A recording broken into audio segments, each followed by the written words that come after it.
Yeah, DB. Oh, just cleaning out the deadwood. Okay.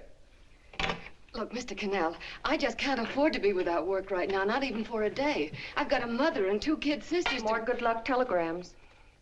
Well, you know how it is. I've just got to keep on working, see? Sorry, sister. I was sent down here to clean house. I told you I can't use your column anymore. It's lavender and no lace.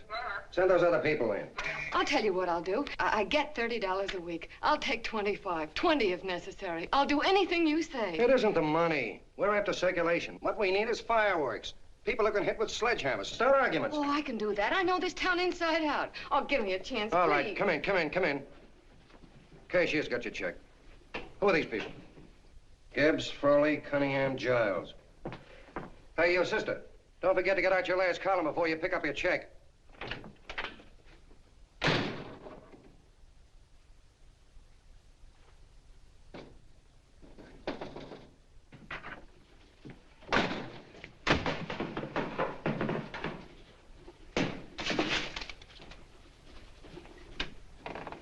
You're a couple of sticks shy in your column, man. Big rich slob like D.B. Norton buys a paper and 40 heads are chopped off. Did you get it, too? Yeah. You too? Oh, Joe. Oh, I'm sorry, darling. Why don't we tear the building down? Before you do, Ann, perhaps you'd better finish this column. Yeah, lavender and old lace. Wait, Joe. Wait. Wants fireworks, huh? Okay.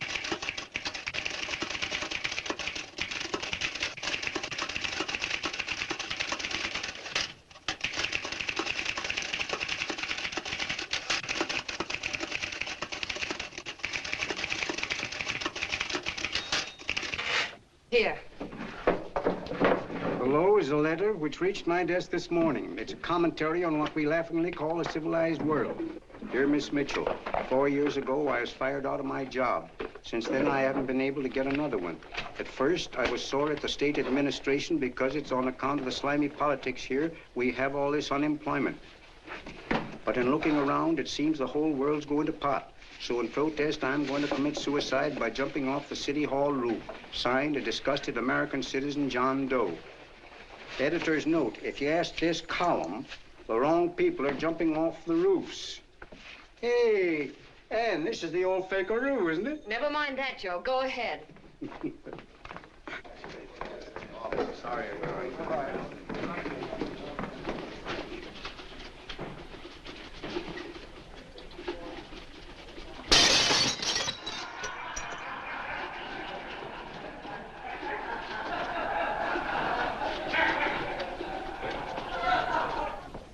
And it's because of the slimy politics that we have all this unemployment here. There it is.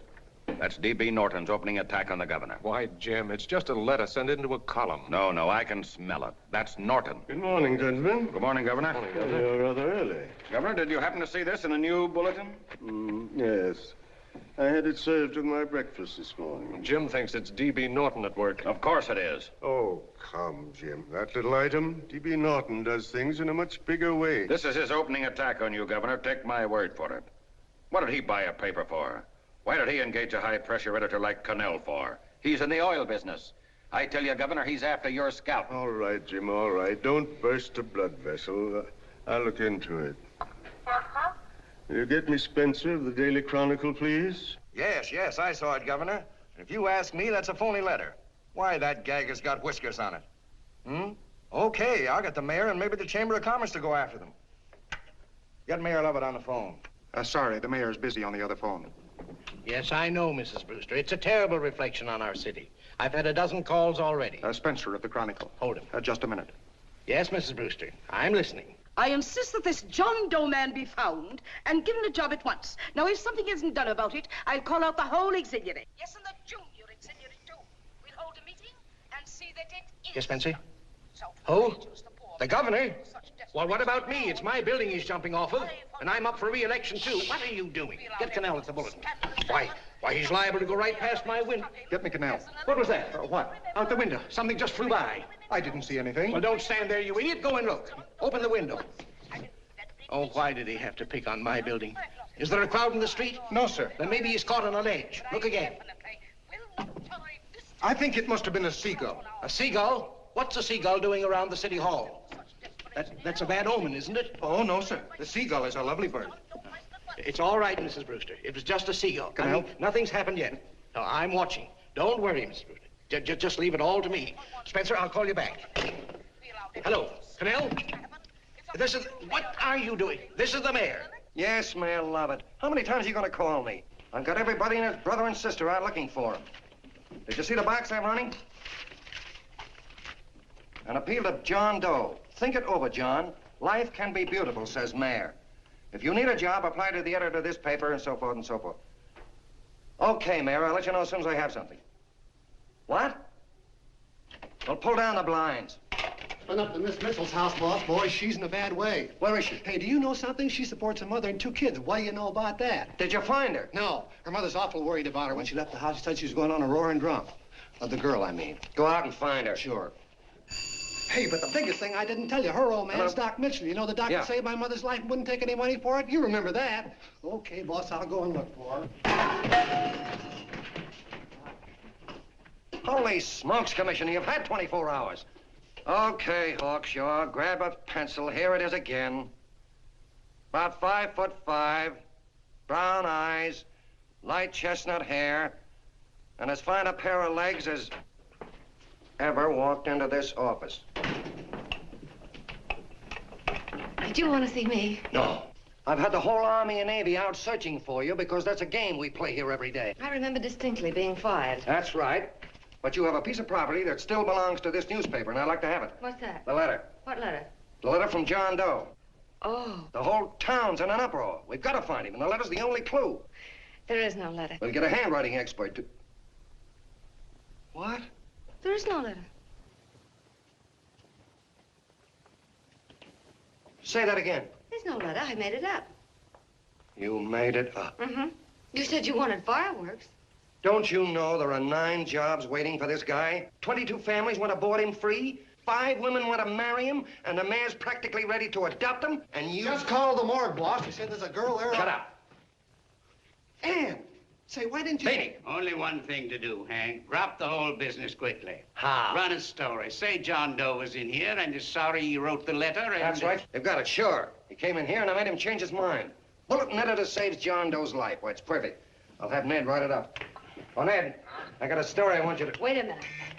Listen, you great, big, wonderful genius of a newspaper man. You came down here to shoot some life into this dying paper, didn't you? Well, the whole town's curious about John Doe, and boom, just like that, you're going to bury him. There's enough circulation in that man to start a shortage in the ink market. In what, man? John Doe. What John Doe? John Doe, the one I made up. Look, genius, now look. Suppose there was a John Doe and he walked into this office. What would you do? Find him a job and forget about the whole business, I suppose, huh? Not me. I'd make a deal with him. A deal? Sure, when you get hold of a stunt that sells papers, you don't drop it like a hot potato. Well, this is good for at least a couple of months. You know what I'd do? Between now and, let's say, Christmas when he's gonna jump, I'd run a daily on. Starting with his boyhood, his schooling, his first job. A wide-eyed youngster facing a chaotic world. The problem of the average man, of all the John Does in the world. Now, then comes the drama. He meets discouragement. He finds the world his feet of clay. His ideals crumble. So what does he do? He decides to commit suicide and protest against the state of civilization. He thinks of the river, but no. No, he has a better idea. The city hall. Why? Because he wants to attract attention. He wants to get a few things off his chest, and that's the only way he can get himself heard. So? So he writes me a letter, and I dig him up. He pours out his soul to me. And from now on, we quote, I protest by John Doe. He protests against all the evils in the world. The greed, the lust, the hate, the fear. All of man's inhumanity to man. Arguments will start. Should he commit suicide or should he not? People will write in pleading with him. But no, sir. John Doe will remain adamant. On Christmas Eve, hot or cold, he goes. See? Very pretty. Very pretty indeed, Miss Mitchell. But would you mind telling me who goes on Christmas Eve? John Doe. What John Doe? The one we hire for the job, you lunkhead. Wait a minute. Let me get this through this lame brain of mine. Are you suggesting we go out and hire someone to say he's going to commit suicide on Christmas Eve? Is that it? Well, you're catching on. Who, for instance? Anybody. Beanie'll do. Why, sure. Who, me? Jump off a... Oh, no, any time at Christmas. I'm superstitious.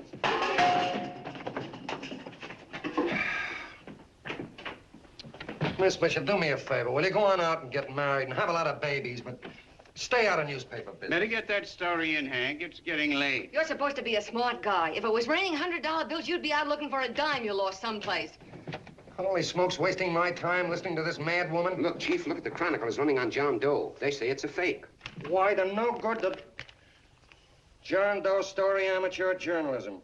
It's palpably phony. It's a wonder anyone is taking it serious. What do you think of those guys? That's fine. That's fine. Now fall right into their laps. Go ahead. Say John Doe walked in and called the whole thing off. You know what that's going to sound like on top of this. That's all, Ned. Thank you. All right. Amateur journalism, huh? Why, that bunch of sophomores, I can teach them more about... Hey, boss, get a load of this. What? Look. What do they want? They all say they wrote the John Doe letter. Oh, they all wrote the letter. Tell them all to wait. Look, Mr. Cannell, one of those men is your John Doe. They're desperate and will do anything for a cup of coffee. Pick one out and you can make the Chronicle eat their words. I'm beginning to like this. If you ask me, Hank, you're playing around with dynamite. No. The gal's right. We can't let the Chronicle get the laugh on us. We've got to produce a John Doe now. Amateur journalism, huh? I'll show those guys. Sure, and there's no reason for them to find out the truth either, because naturally, I won't say anything. Okay, sister, you get your job back. Plus a bonus. What bonus? Or the bonus of $1,000 the Chronicle was going to pay me for this little document. You'll find it says that I, Ann Mitchell, hereby certify that the John Doe letter was created by me. I can read. Sorry.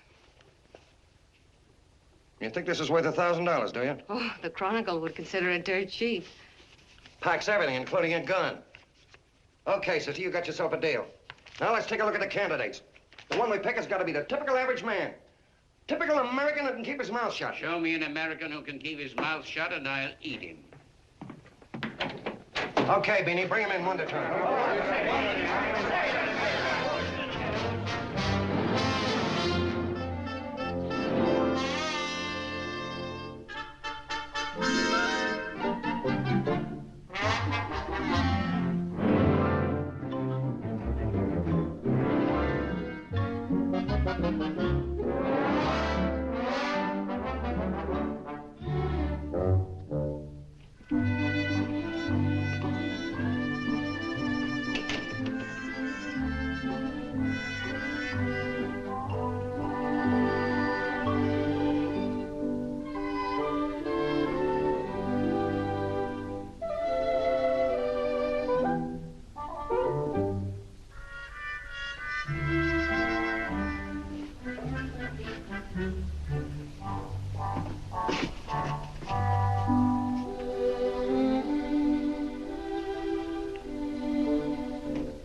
Did you write that letter to Miss Mitchell?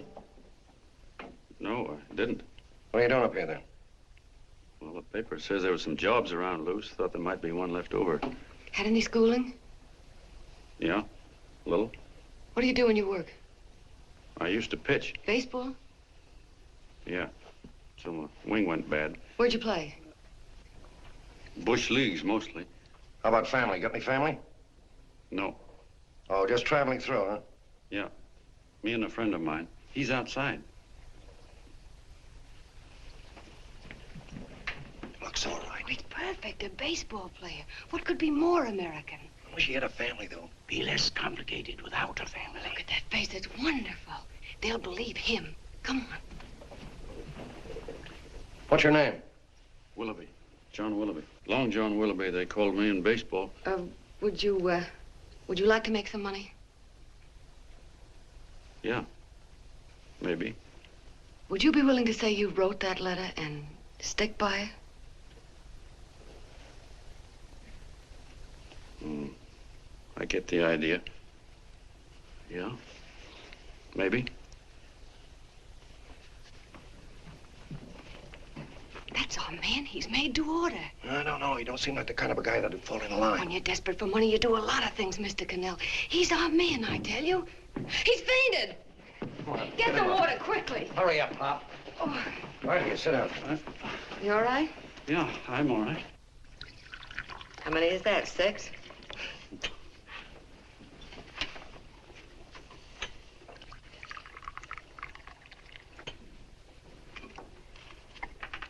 Pretty hungry, weren't you? All this John Doe business is batty, if you ask me. Well, nobody asked you. Trying to improve the world by jumping off buildings. You couldn't improve the world if the buildings jumped on you. Don't mind the colonel. He hates people. He likes you well enough to stick around. Well, that's because we both play doohickeys. I met him in a boxcar a couple of years ago. I was fooling around with my harmonica, and he comes over and joins in. I haven't been able to shake him since.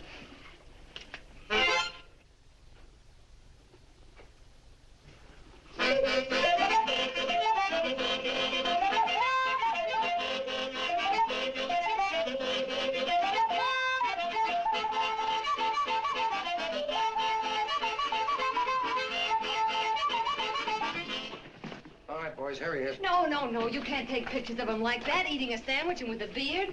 But he's going to jump off a building. Yes, but not because he's out of a job. That's not news. This man's going to jump as a matter of principle. Well, maybe you're right. We'll clean him up and put him in a hotel room under bodyguards. We'll make a mystery out of him. Did you speak to Mr. Norton? Thinks it's terrific. Says for us to go the limit. Wants us to build a bonfire under every big shot in the state. Oh, swell. Is that the contract? Yeah. What's he doing here? Friend of his. They play duets together. Duets? But can we trust him? Oh. I trust him. Oh, you trusted me. Well, that's fine. I suppose he trusts you, too. Oh, stop worrying. He's all right. Okay, but we don't want more than a couple of hundred people in on this thing. Now, the first thing I want is an exact copy of the John Doe letter in your own handwriting. I've got it already. Here. No, that's fine. Now, I want you to sign this agreement. It gives us an exclusive story under your name, day by day, from now until Christmas. On December 26th, you get one railroad ticket out of town. And the bulletin agrees to pay to have your arm fixed. That's what you want, isn't it? Yeah, but it's got to be by Bonesetter Brown. Okay, Bonesetter Brown goes. Here, sign it. Meanwhile, here's $50 of spending money. That's fine. Beanie? Yes, boss. Take charge of him. Get him a suite at the Imperial and hire some bodyguards. Yeah, and some new clothes, Beanie. You think we better have him to Laos? Yeah. Both of them? Yes, both of them, but don't let them out of your sight. Hey, Beanie, gray suit, huh? Yeah. Okay, fellas.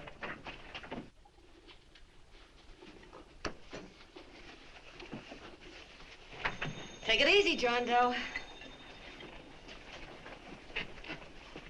And you start pounding that typewriter. Oh, boy, this is terrific. No responsibilities on our part, just statements from John Doe, and we can blast our heads off. Before you pop too many buttons, don't forget to make out that check for 1,000. Okay, fellas, now, let me see. You sit outside the door. Nobody comes in, see? You two fellas sit in here. Hey, pretty nifty, huh? You ain't gonna get me to stay here. Sure you are. No, sir. That spot under the bridge where we slept last night's good enough for me. Say, what'll I do with this baggage? Let's stick him in the bedroom. Give me mine. I ain't staying. You know, we were headed for the Columbia River country before all this John Doe business came up. You remember that, don't you? Sure, I remember. Say, did your ears pop coming up in the elevator? Mine did. All along, John. I tell you, it's no good. You're gonna get used to a lot of stuff that's gonna wreck you. Why, that $50 in your pocket's beginning to show up on you already. And don't pull that on me, neither. Stop worrying, Colonel. I'm going to get my arm fixed out of this. Hey, here's some cigars the boss sent us. Have one. Hey, Help cigars. yourself. No.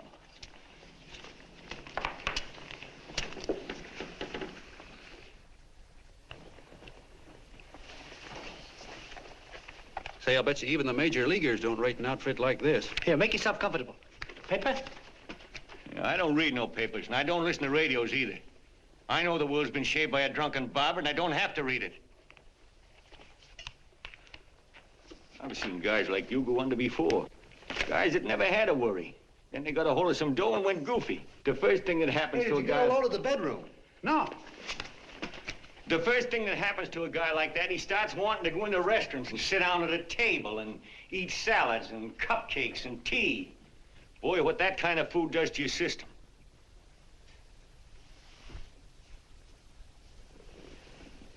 The next thing the dope wants is a room. Yes, sir, a room with steam heat and curtains and rugs. And before you know it, he's all softened up and he can't sleep unless he has a bed. Hey, stop worrying, Colonel. $50 ain't gonna ruin me. I've seen plenty of fellas start out with $50 and wind up with a bank account. Hey, what's the matter with the bank account, anyway? And let me tell you, Long John, when you become a guy with a bank account, they got you. Yes, sir, they got you. Who's got him? The helots. Who? Hey, there's the City Hall tower I was supposed to jump off of. It's even higher than this. Who's got him? The helots. Woo! Hey, wait a minute! You're not supposed to jump on Christmas Eve. Do you want to get me in a jam? If it's going to get you in the jam, we'll do you a favor. I won't jump. And when they got you, you got no more chance than a road rabbit. Hey, who'd you say was gonna get him? Say, is this one of those places where you ring if you want something? Yeah, just use the phone. Boy, I've always wanted to do this. Hey, Doc, look. Look, Doc. Give me that again, will you? Who's gonna get him? The helots. Who are they? Listen, sucker, you ever been broke? Sure, mostly often. All right. You're walking along. Not a nickel in your jeans. You're free as the wind. Nobody bothers you. Hundreds of people pass you by in every line of business. Shoes, hats, automobiles, radios, furniture, everything. And they're all nice, lovable people. And they let you alone. Is that right? Then you get a hold of some dough, and what happens? All those nice, sweet, lovable people become helots. A lot of heels. They begin creeping up on you, trying to sell you something. They get long claws, and they get a stranglehold on you. And you squirm, and you duck, and you holler, and you try to push them away, but you haven't got a chance. They got you. First thing you know, you own things. A car, for instance. Now your whole life is messed up with a lot more stuff. You get license fees, and number plates, and gas, and oil, and taxes, and insurance, and identification cards, and letters, and bills, and flat tires, and dents, and traffic tickets, and motorcycle cops, and courtrooms, and lawyers, and fines, and 1,000,001 other things. And what happens? You're not the free and happy guy you used to be. You gotta have money to pay for all those things. So you go after what the other fellas got. And there you are. You're a helot yourself.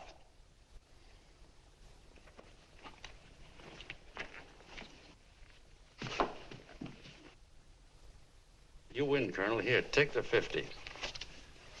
Go out and get rid of it. You bet I will, just as fast as I can. I'm gonna get some canned goods, a fishing rod, and the rest I'm gonna give away. Give away? Hey, get me a pitcher's glove. I got to get some practice. Say, he's giving it away. I'm gonna get me some of that. Hey, come back here, you helot. Or you send up 5 hamburgers with all the trimmings, 5 chocolate ice cream sodas, and 5 pieces of apple pie. No, apple with cheese. Yeah, thanks.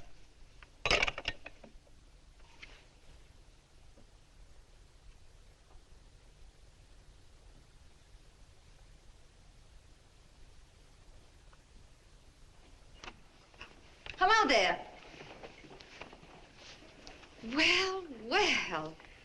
If it isn't the man about town. All set, Miss Ann. Oh, yes. Let's go. Let's see, we want some action in these pictures. Action? That's good. No. This man's going to jump off a roof. Oh. Here, wait a minute. Let me comb your hair. Sit down. There, that's better.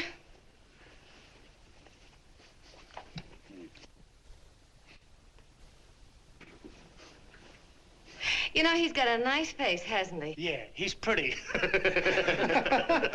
Here, sit down. Quiet, egghead. All right, now a serious expression. Can't. I'm feeling too good. Oh, come on now. This is serious. You're a man disgusted with all of civilization. With all of it? Yes, you're sore at the world. Come on now.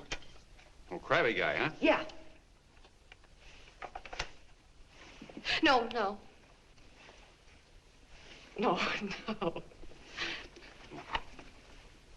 No, look. You don't have to smell the world. Well, all those guys in the Never picture mind those guys. All right, stand up. Now, let's see what you look like when you protest. Against what? Against anything, just protest. You got me. Oh, look, I'm the umpire, and you just cut the heart of the plate with your fast one, and I called it a ball. What would you do? Oh, you did, huh? Yeah. Why can't you call him right, you boneheaded... Grab it, Eddie, grab it!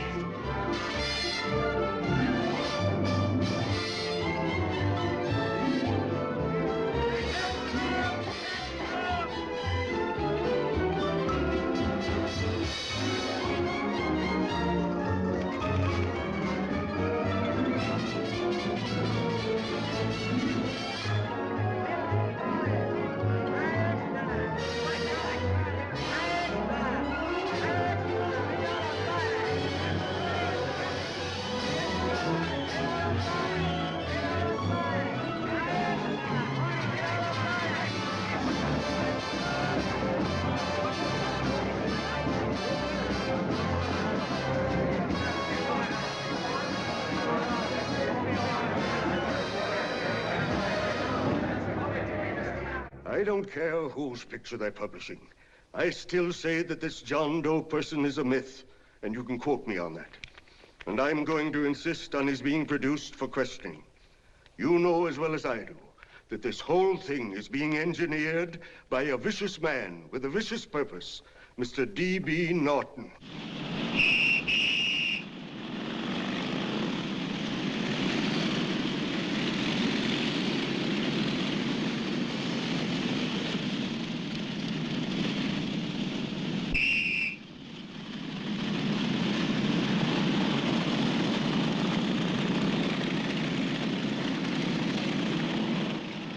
And Miss Mitchell are at the house, sir. Oh, they are? All right, come on. Personally, I think it's just plain stupidity to drop it now. You should see his fan mail, thousands. Why, it's going over like a house of fire. What are you afraid of, Canal? It's doubled our circulation. Yeah, but it's got everybody sore. Ads are being pulled. The governor's starting a libel suit. What's more, they all know John Doe's a phony, and they insist on seeing Well, what about it? Let them see him. We'll go on one better. They can also hear him. You own a radio station, Mr. Norton. Why not put him on the air? Watch out for this damn DB. She'll drive you batty. Oh, Look, what? we can't let him get to this Bush League pitcher and start popping him. Good night. Now, tell him what that screwball might do. I walk in yesterday, here he is, standing on a table with a fishing pole, fly casting. Take my advice and get him out of town before this thing explodes in our faces. If you do, Mr. Norton, you're just as much of a dumb cluck as he is. Excuse me. No, you got yourself a meal ticket and you hate to Sure, let it's go. a meal ticket for me, I admit it, but it's also a windfall for somebody like Mr. Norton who's trying to crash national politics. That's what you bought the newspaper for, isn't it? You want to reach a lot of people, don't you? Well, put John Doe in the air and you can reach 130 million of them. He can say anything he wants and they'll listen to him. All right, we'll forget the governor and the mayor and all the small fry like that. This can arouse national interest. If he made a hit around here, he can do it every place else in the country. And you'll be pulling the strings, Mr. Norton. Go down to the office and arrange for some radio time. What, DB, you're not I going want to it as fall... soon as possible. Okay, I just came in to get warm myself. Come on, let's go. Don't you go. I want to talk to you.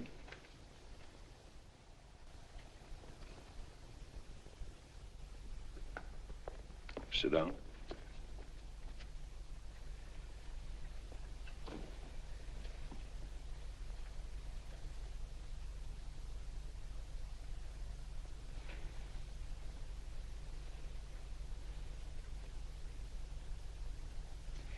Hey, this John Doe idea was yours, huh? Yes, sir.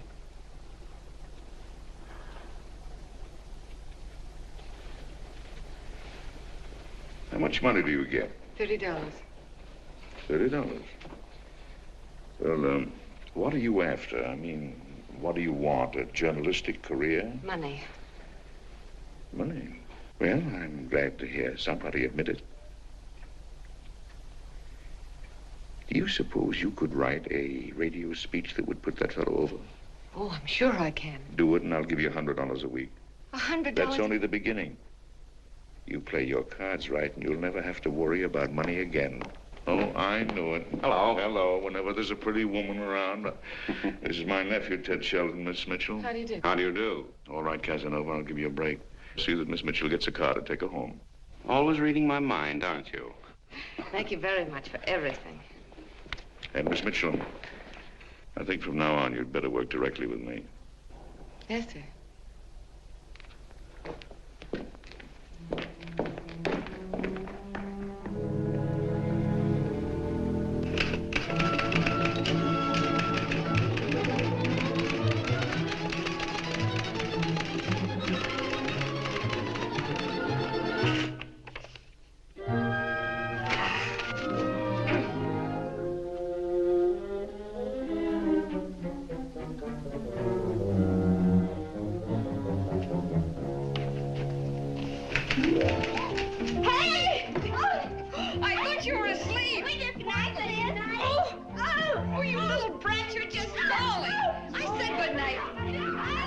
Come, children. It's past your bedtime. Go on, Mama. Come on. Now, keep Pooch off Stick your fork through me. I'm done. I'll never get this speech right. Oh, yes, you will, Ann, dear. You're very clever. Yeah, I know. What are you looking for? Your purse, I need $10. What for? I gave you 50 just the other day. Yes, I know, dear, but Mrs. Burke had her baby yesterday. 9 pounds. And there wasn't a thing in the house. And then the community chest lady came. And the 50's all gone, huh? Who's the 10 for? The Websters. The Websters. You remember those lovely people your father used to take care of. I thought I'd buy them some groceries.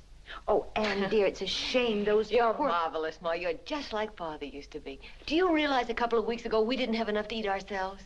Well, yes, I know, dear, but these people are in such need. And we have plenty now. If you're thinking of that $1,000, forget it. It's practically all gone. We owed everybody in town. Now, you just gotta stop giving all your money away. Oh, Anne, dear.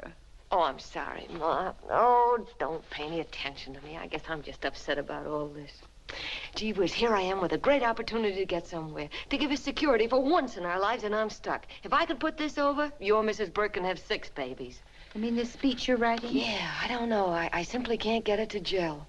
I created somebody who's going to give up his life for a principle. Hundreds of thousands of people are going to listen to him over the radio. And unless he says something that's sensational, it's just no good. Well, honey, of course, I don't know what kind of a speech you're trying to write, but judging from the samples I've read, I don't think anybody will listen. What? Darling, there's so many complaining political speeches. People are tired of hearing nothing but doom and despair on the radio. If you're going to have him say anything, why don't you let him say something simple and real, something with hope in it? If your father were alive, he'd know what to say. Oh, yeah. Father certainly would. Wait a minute.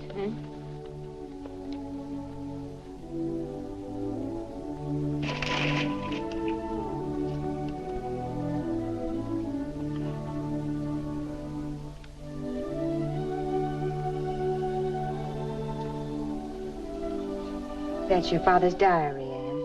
Father's... I never knew he had a diary. There's enough in it for 100 speeches.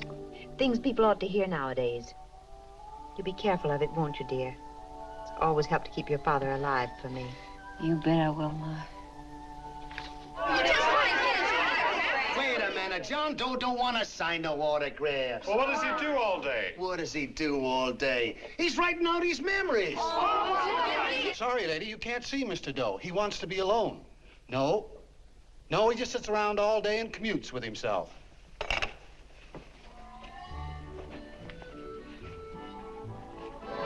Oh!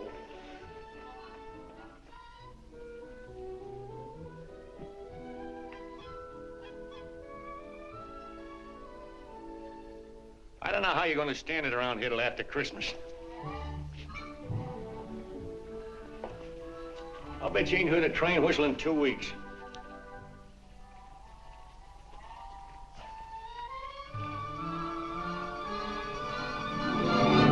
Steve Wright!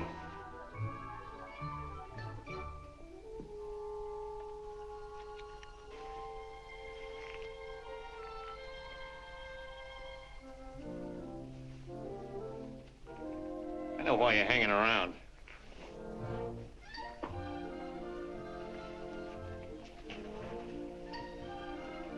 You're stuck on the girl. That's all a guy needs, is to get hooked up with a woman.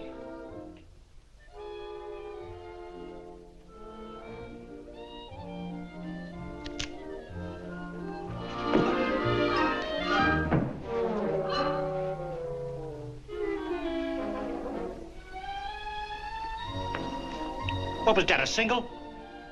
First baseman dropped the ball. Butterfingers. Tough luck, pal.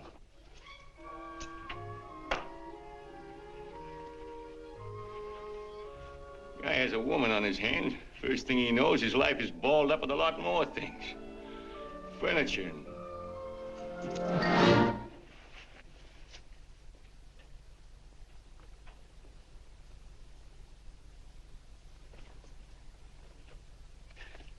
Did you get him? You're out. Swell.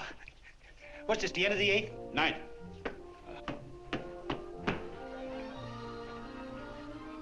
Hey, Beanie, there's a couple of mugs from the Chronicle snooping around out here. Huh. Come on, Angel Face.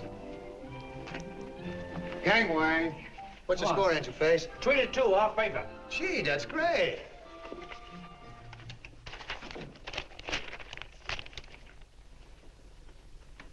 Hey, you got swell form there. Must have been a pretty good pitcher. Pretty good. Say, I was just about ready for the major leagues when I chipped a bone in my elbow. I got it pitching a 19-inning game. 19? Yeah. There was a major league scout there watching me, too. And he came down after a game of the contract. You know what? I couldn't lift my arm to sign it. I'll be okay, though, as soon as I get it fixed up. It's too bad. What do you mean, too bad? Huh? Oh, that you'll never be able to play again. What are you talking about? I just told you I was going to get Well, you know how they are in baseball if a guy's mixed up in a racket. Racket? What do you mean? Well, I was just thinking about this John Doe business.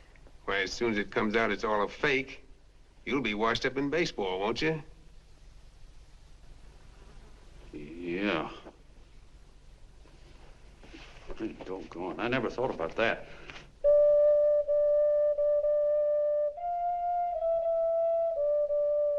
Gosh. And another thing, what about all the kids in the country? The kids that idolize ball players. What are they gonna think about you? Yeah. Hey, Colonel. Did you hear that? I gotta figure some way out of this thing. The elevators are still running. I know one way you can do it. How? Well, when you get up there on the radio, all you have to do is to say the whole thing's a frame-up. Make you a hero sure as you're born. Yeah, but how am I gonna get my arm fixed? Well, that's a cinch. I know somebody that'll give you $5,000 just to get up on the radio and tell the truth. $5,000? Yeah, $5,000, and he gets it right away. You don't have to wait till Christmas. Look out, Long John. They're closing in on you. Say, who's putting up this dough? Fellow runs the Chronicle. Here's the speech you make, and it's all written out for you. $5,000. Holy mackerel, I can see the helots coming, the whole army of them. It's on the level.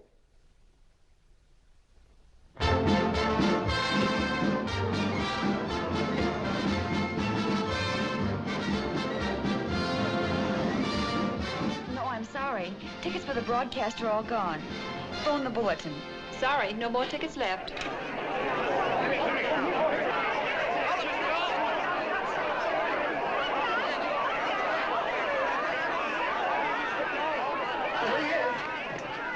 Hello, John. All set for the big night? Swell. Turn around. One moment. Now stand still. Hold it, Mr. Doe. Hold it. A big smile, Mr. Doe. That's swell. Okay, Jeannie, that's All right, all. Take stand him here. out. Come on, Oh, let's yeah. Now, look, John, here's the speech. It's in caps and double spaced. You won't have any trouble reading it. Not nervous, are you? No. Of course not. He wouldn't be. Who? John Doe, the one in there. Hey, don't let your knees rattle. It picks up on the mic. Oh, Beanie, you needn't be nervous, John. All you have to remember is to be sincere. Pick up that phone, Miss Mitchell. It's for you. Okay. Hello? Yes, Mother. Oh, thank you, darling. Oh, there he is, the poor dear man. Oh, good luck to you, Mr. Doe. We want you to know that we're all for you. The girls all decided that you're not to jump off any roof at all. Even if we have to, we'll stop it. You got the speech I gave you? Yeah. Now, look. I'll give this money to the colonel just as soon as you get started. We'll have a car waiting at the side entrance for you. Okay. How'd you get in here? Huh? Oh, I just came in to wish him Come luck. on, out. Mother says good luck, too. John, when you read that speech, please believe every word of it. He's turned out to be a wonderful person, John. Who? John Doe, the one in the speech. Oh. You know something? I've actually fallen in love with him. All right, there he is, sister. Now, come on, plenty of both. What's the idea? No, that's too much. Not so much. Come on. That's it. Oh, this is no time for cheap publicity, Mr. Cannell. Listen, if that guy lays an egg, I want to get something out of it. I'm getting a Jane Doe ready. Oh, come on. Here. Will you, fellas? Here you Give me a are. All right, chance. that's I enough. have to raise just one more. Well, that's fine, honey. You go ahead. After you finish. You've done everything, honey. Go ahead. How you doing? Oh. All right, Benny, bring him in. Holy smoke, a half a helot. There you are, boss, just like you ordered. Symbols of little people. Okay, get him up. All right, young fella. This is ridiculous, Mr. Cannell. Come on, give me a chance. The man's on the air. Come on, shut up. Oh, fellas, I suppose you can have all the pictures you want afterwards. No, come on, afterwards. You can have a... Come on, that's right. Afterwards, you can get all the pictures you want. Thank you very much. Come on, will you? Afterwards, that's right. Come on, Snooks, you better bail out. Okay, goodbye, Mr. Doe. Beanie, will you? All right. Better get ready. 1 minute to go. Wow, 1 minute to go and the score is nothing to nothing. Now, please, John, you won't let me down, will you? Will you? Of course you won't. If you'll just think of yourself as the real John Doe. Listen, everything in that speech are things a certain man believed in. He was my father, John. And when he talked, people listened. And they listened to you, too. Funny. You know what my mother said the other night? She said to look into your eyes, that I'd see Father there. Hey, what do you say? Okay, we're coming. Come on. Now, listen, John, you're a pitcher. Now get in there and pitch. Good luck. Give him room, let him through. Come on.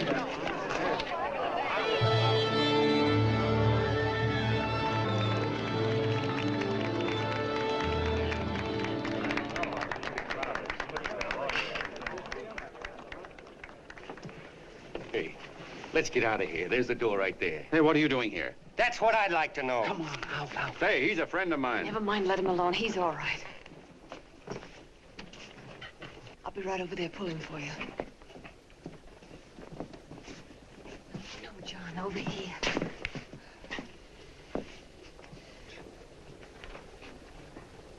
Stand by.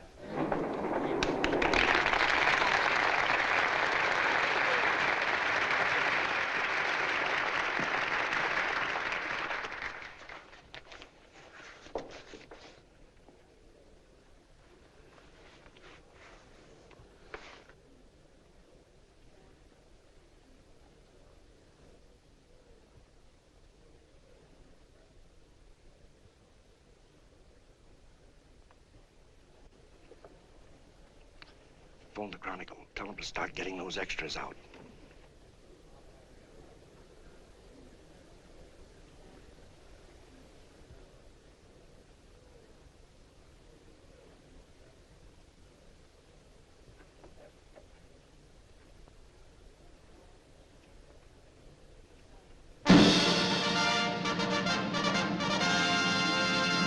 And good evening, ladies and gentlemen. This is Kenneth Fry speaking for the New Bulletin.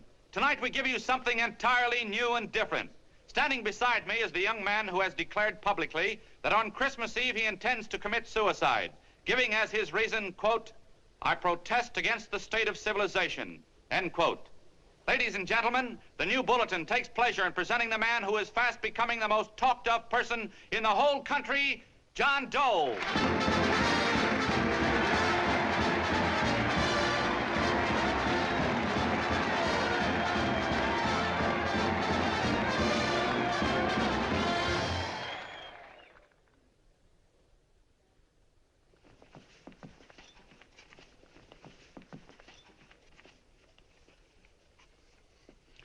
Ladies and gentlemen, I am the man you all know as John Doe. I took that name because it seems to describe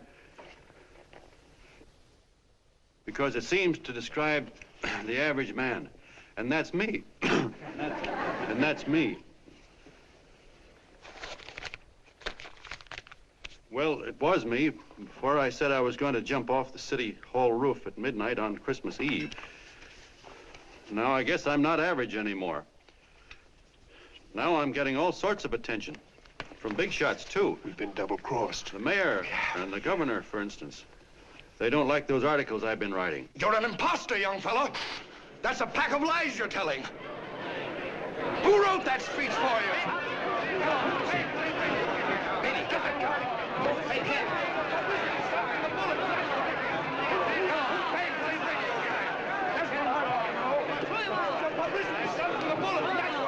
Spencer. Ladies and gentlemen, the disturbance you just heard was caused by someone in the audience who tried to heckle Mr. Doe. The speech will continue.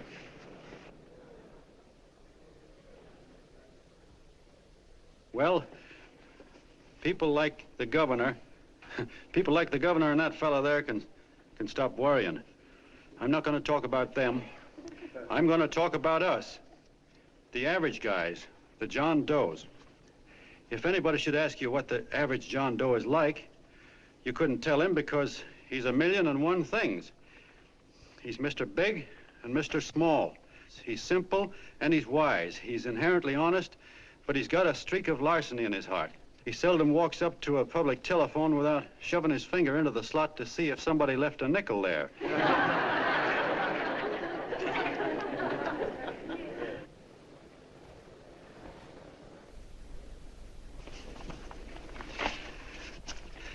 He's the man the ads are written for. He's the feller everybody sells things to. He's Joe Dokes, the world's greatest stooge and the world's greatest strength.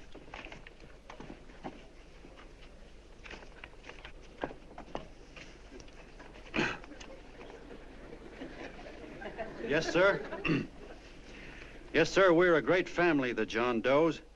We're the meek who are supposed to inherit the earth. You'll find us everywhere. We raise the crops, we dig the mines, work the factories, keep the books, fly the planes, and drive the buses. And when a cop yells, "Stand back there, you," he means us, the John Does. Well, what kind of a speech is that? Didn't you read it?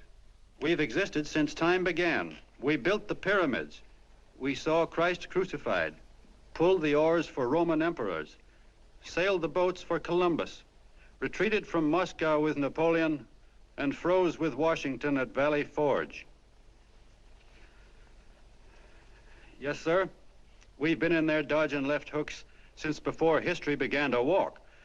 In our struggle for freedom, we've hit the canvas many a time, but we always bounce back because we're the people, and we're tough.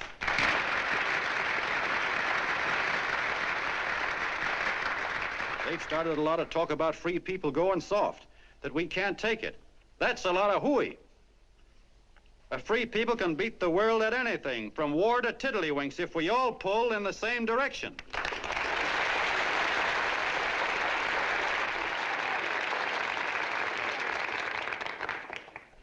I know a lot of you are saying, "What can I do? I'm just a little punk. I don't count." Well, you're dead wrong. The little punks have always counted, because in the long run, the character of a country is the sum total of the character of its little punks.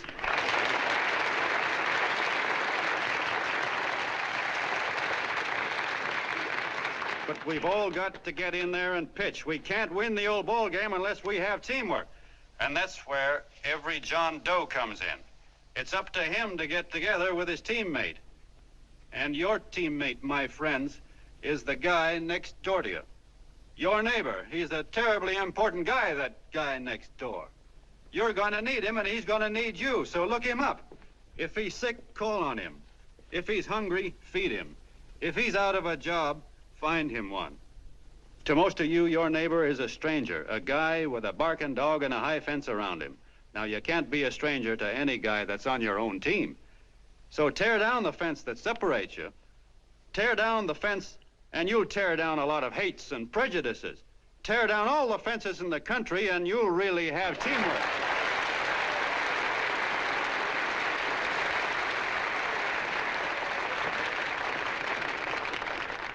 I know a lot of you are saying to yourselves, "He's asking for a miracle to happen. He's expecting people to change all of a sudden." Well, you're wrong. It's no miracle. It's no miracle because I see it happen once every year, and so do you, at Christmas time. There's something swell about the spirit of Christmas, to see what it does to people, all kinds of people.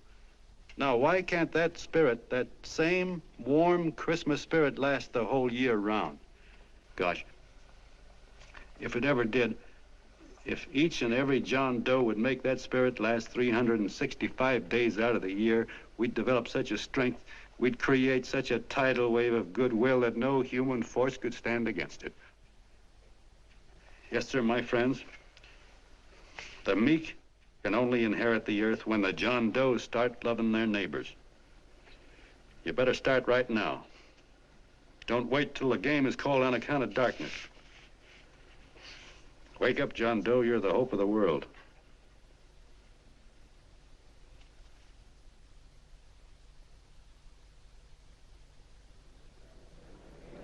John, you were wonderful.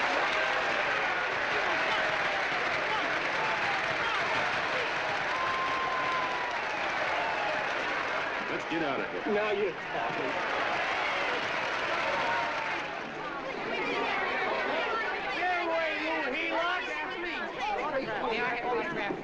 Please, hey!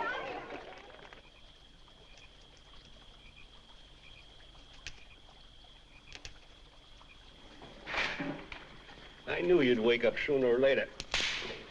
Boy, am I glad we got out of that mess. I had the $5,000 sewed up. Could have been on my way to old Doc Brown. You're a pitcher, John, she says. Now, go in there and pitch. What a sucker. Yeah, she's a heel-out just like the rest of us. Lucky you got away from her. What was I doing up there making a speech anyway? Me, huh? Geez, the more I think about it, the more I could... Tear down all the fences. Why, if you tore one picket off of your neighbor's fence, he'd sue you. $5,000 had it right in my hand. What do you mean he ran away? Well, go after him, find him. That man is terrific.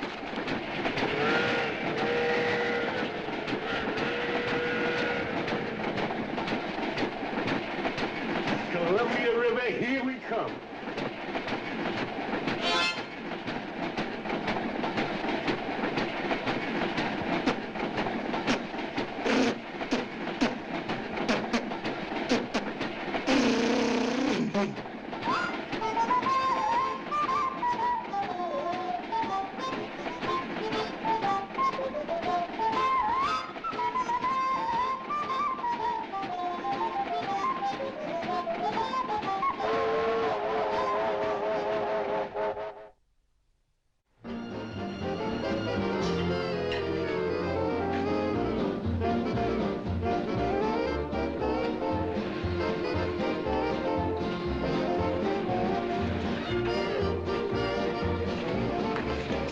Jitterbugs. Yeah. Hey, how much money we got left? 4 bits. Better make it donuts, huh? Yeah.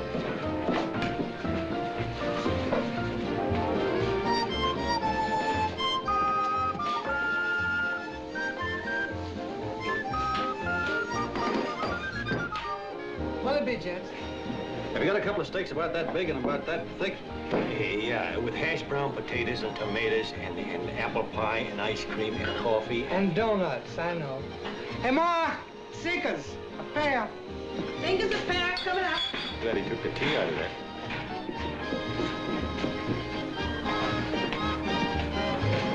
Hey, look. Join the John Doe Club. John Doe Club.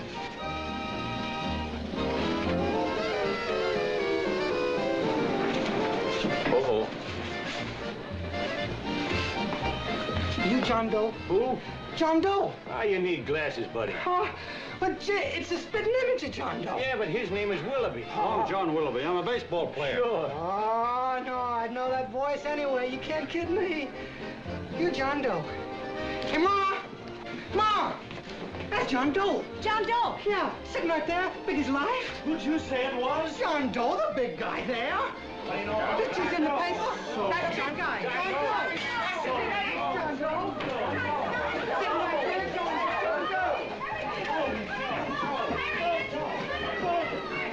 Doe. Hey, operator. Dan's Beanery. Look, call everybody in town. John Doe was just in my place. Yeah, he ordered donuts.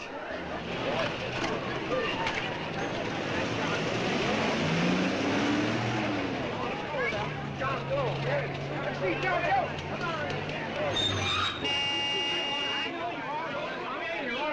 John Doe, we're all neighbors. But my office is packed like a sardine box. What does John Doe look like, Mr. Mayor? Oh, he's one of those great big outdoor type men. No, you can't see him. You didn't vote for me the last time. Shame on you. What are you doing there? Get off my front porch anyhow. Mr. Norton come yet? Oh, well, I wonder where he's at. What's keeping him? He should have been here 15 minutes ago. Oh, there it comes now. Now, everybody on your dignity. Don't do anything to disgrace us. A little town, but we got to show off. Better let me talk to him. All right, but present it to him as a great cause for the common man. Ah, here they come. Now, give him room down there. Give him room, folks. Come on now. Come on, here they come. Here they come. Here's Mr. Norton. How do you do, Mr. Norton? I'm Mayor Hawkins. Here's Mr. Norton. Let me go, you darn fool. I'm the mayor. Mr. Norton. Mr. Norton.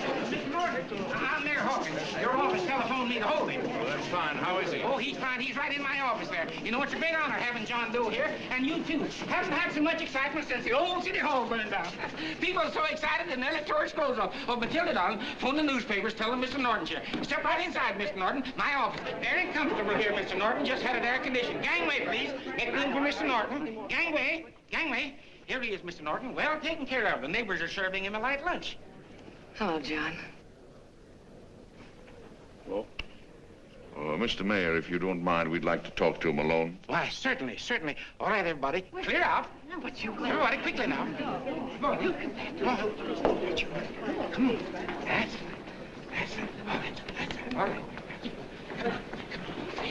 Don't argue with me here. Wait till we get home. Don't you push me around like that. Even though I'm your wife, you can't push me around. Look, Mr. Norton, I think you got a lot of nerve having those people hold us here. There's nobody holding you here, Mr. Doe. It's only natural There's that people... nobody holding us here. Let's get going. Incidentally, my name isn't Doe, it's Willoughby. Look, John, something terribly important's happened. They're forming John Doe clubs. We know of 8 already, and they say that there's John Doe clubs? What for? To carry out the principles you talked about in your radio speech. I don't care what they're forming. I'm on my way, and I don't like the idea of being stopped either. Oh, but you don't know how big this thing is. You should see the thousands of telegrams we've received and what they're saying about you. Look, it started as a circulation stunt, didn't it? Well, you got your circulation. Now, why don't you let me alone? Oh, it started as a circulation stunt, but it isn't anymore. Mr. Norton wants to get back of it and sponsor John Doe clubs all over the country. He wants to send you on a lecture tour. Me? Uh-huh. Well, certainly, with your ability to influence people, it might grow into a glorious movement. Say, let's get something straight here. I don't want any part of this thing. If you got an idea I'm going around lecturing the people, why, you're crazy. Baseball's my racket, and I'm sticking to it. Come on, Colonel, let's get out of here. John, please, please. I just got rid of one crowd. But please, Mr. Mayor, tell him the John Doe Club wants to talk to him. Let them in, Mr. Mayor. Let them come in. Okay, folks, but remember your manners. No stampeding. Walk slow, like you do when you come to pay your taxes.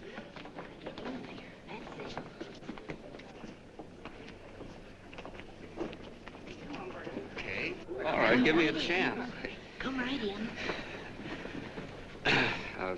My name's Bert Hansen, Mr. Doe. I'm the head soda jerker at Schwabacker's drugstore.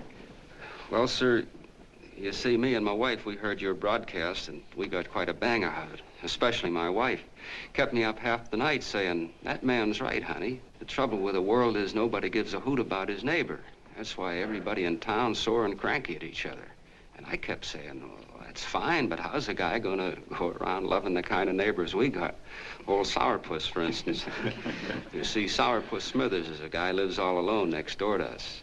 He's a cranky old man that runs a second-hand furniture store. We haven't spoken to him for years. I always figured he was an ornery old gent that hated the world because he was always slamming his garage door and playing the radio so loud he kept half the neighbors up. Well, anyway, the next morning I'm out watering the lawn and I look over and there's Sourpuss on the other side of the hedge straightening out a dent in his fender. And my wife yells to me out the window. She says, go on, speak to him, Bert. And I figured, well, heck, I can't lose anything, so I yelled over to him, good morning, Mr. Smithers. He went right on pounding his fender. Was I burned? So I turned around to give my wife a dirty look, and she said, louder, louder, he didn't hear you. So in a voice you could have heard in the next county, I yelled, good morning, Mr. Smithers. Well, sir, you could have knocked me over with a feather. Old Sourpuss turned around, surprised-like, and he put on a big smile, came over and took my hand like an old lodge brother, and he said, good morning, Hanson. I've been wanting to talk to you for years, only I thought you didn't like me. And then he started chatting away like a happy little kid, and he got so excited his eyes all... Well, Mr. Doe, before we got through, I found out Smithers is a swell egg, only he's pretty deaf, and that accounts for all the noises. And he says it's a shame how little we know about our neighbors. And then he got an idea. And he said, how's about inviting everybody someplace where we can all get together and know each other a little better? Well, I'm feeling so good by this time, I'm ripe for anything. So Smithers goes around the neighborhood inviting everybody to a meeting at the schoolhouse. And I tell everybody that comes in the store, including Mr. Schwabacker, my boss. I'm talking too much. Well, I'll be doggone if for 40 people don't show up. Of course, none of us knew what to do, but we sure got a kick out of seeing how glad everybody was just to say hello to one another. Tell him about making Sourpuss chairman. Oh, yeah, we made Sourpuss chairman and decided to call ourselves the John Doe Club. And say, incidentally, this is my wife. Come here, honey. This is my wife, Mr. Doe. How do you do, Mr. Doe? Sourpuss is here, too. Oh, is he? This is Sourpuss, or excuse me, Mr. Smithers, Mr. Doe. That's all right. If you didn't call me Sourpuss, it wouldn't feel natural. Well, anyway, I guess nearly everybody in the neighborhood came except the Delaney's. The Delaney's live in a big house with an iron fence around it, and they always keep their blinds drawn. And we always figured that he was just an old miser that sat back counting his money, so why bother about inviting him? Until Grimes, the milkman, spoke up and he said, say, you've got the Delaney's all wrong. And then he tells us about how they canceled their milk last week and how when he found a note in the bottle, he got kind of curious-like and he sort of peeked in under the blinds and found the house was empty. If you ask me, he says, they're starving.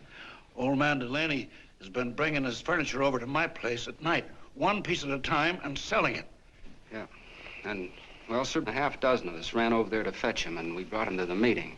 And what a reception they got. Why, everybody shook hands with him and made a fuss over them, and, well, finally, Mr. and Mrs. Delaney just sat right down and cried. And then we started to find out about a lot of other people. Yeah, sure. Well, you know Grubel, for instance. Grubel's here. See? Yeah, that's a... Of course, you don't know Grubel, but he's a man that everybody figured was the worst no-account in the neighborhood because he was living like a hermit and nobody would have anything to do with him. That isn't until Murphy, the postman, told us the truth. Why, Grubel, he says, he lives out of garbage cans because he won't take charity, because it'd ruin his self-respect, he says. Just like you said on the radio, Mr. Doe. Well, sir, about a dozen families got together and gave Grubel a job watering their lawns. Isn't that wonderful? And then we found jobs for 6 other people, and they've all gone off for leave. Yeah, and my boss, Mr. Schwabecker, made a job in his warehouse for old man Delaney. And he gave you that $5 raise. Yeah, wasn't that swell? Why, Bert, I feel slighted. I'd like to join, but nobody asked me. I'm sorry, Mayor, but we voted that no politician could join. Just the John Does of the neighborhood, because you know how politicians are. Well, the reason we wanted to tell you this, Mr. Doe, was just to give you an idea of what you started. And from where I'm sitting, I don't see any sense in you jumping off any building. No. And, well, thank you for listening. Goodbye, Mr. Doe. You're a wonderful man, and it strikes me you can be mighty useful walking around for a while. Hey, goodbye, Mr. Doe. Goodbye, Mr. Doe.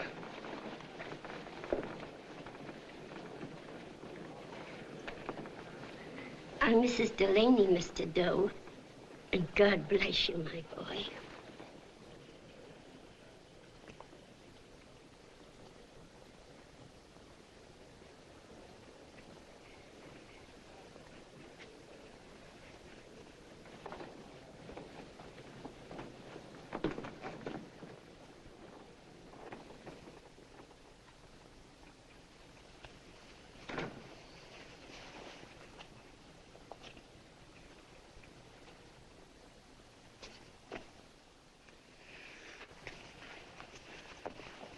Gee whiz, I'm all mixed up.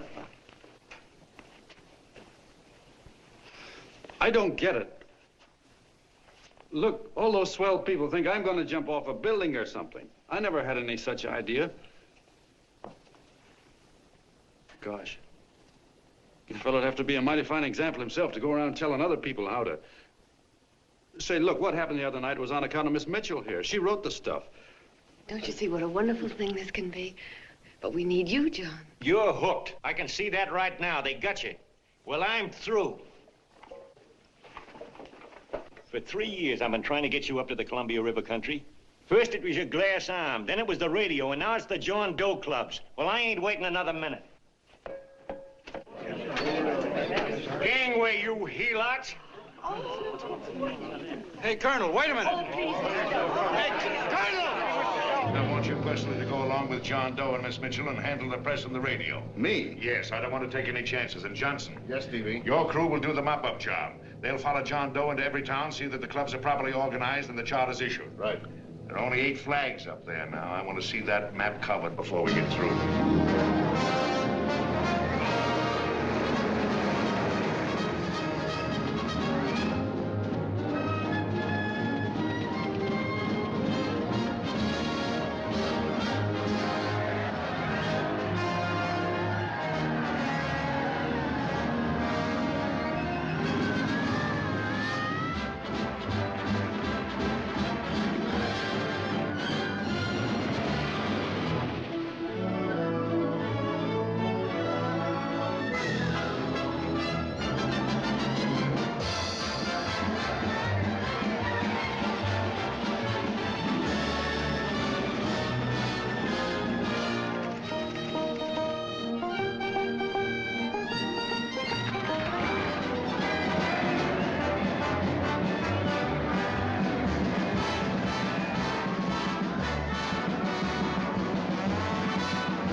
wildfire.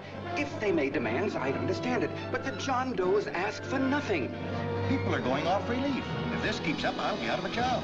As soon as it gets strong enough, we'll find out what John Doe wants. 30 every Thursday, 60 at 60. Who knows what? I'm sorry, boss. They just won't let anybody talk politics to them. It's crazy. We've got to get to them. They represent millions of voters.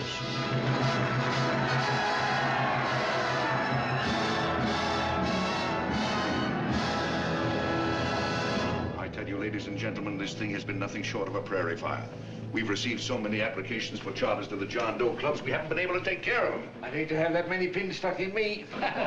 This John Doe convention is a natural. It's going to put our city on the map. By over 2,400 John Doe clubs are sending delegates. Can you imagine that? You, Mr. Mayor, will be the official host. You will make the arrangements for decorating the city, parades, and a reception for John Doe when he gets home. And don't wear your high hat. No high hat? No high hat. And from you, Cannell, I want a special John Doe edition every day until the convention is over. And now, if you will, please step into the outer office and look your prettiest because there are photographers there to take pictures of this committee. Don't worry, D.B. Everything will be taken care of. Isn't it all too wonderful? Gather down here in a nice group and I'll get a nice picture of you. Oh, Mr. Mayor, would you step down in front row, please? You ladies get close to him. That's it. Well, I don't get it. Get what? Look, D.B., I'm supposed to know my way around. This John Doe movement has cost you a fortune. Now, this convention is going to cost plenty. Well? Well, I'm stuck with 2 and 2, and I'm a sucker if I can make 4 out of it. Where do you come in? You'll have the satisfaction of knowing that my money has been spent for a worthy cause. I see. I better stick to running the paper, huh? I think maybe you better had.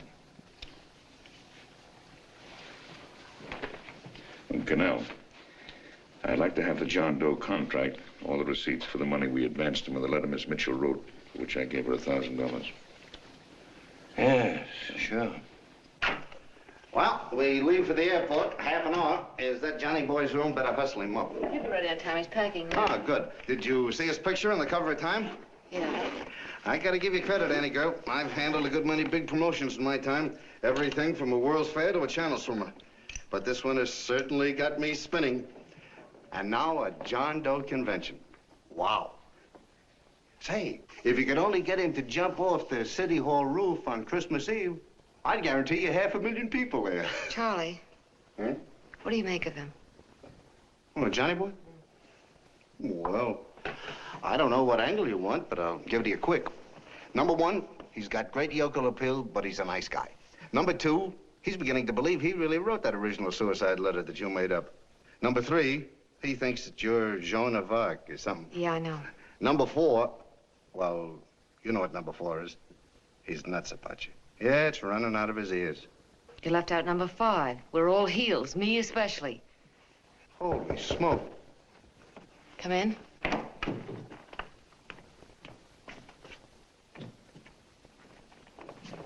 Small pack. Good. I'll go and get Beanie Boy. Okay, Charlie boy.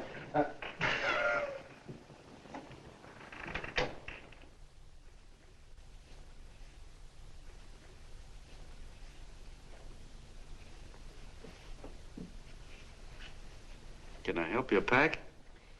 No, thank you.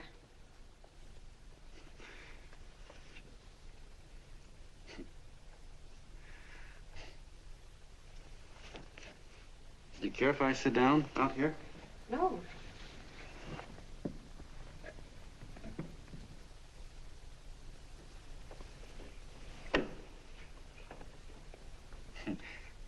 You know, I had a crazy dream last night. It was about you. About me? Yeah, sure was crazy. I dreamt I was your father.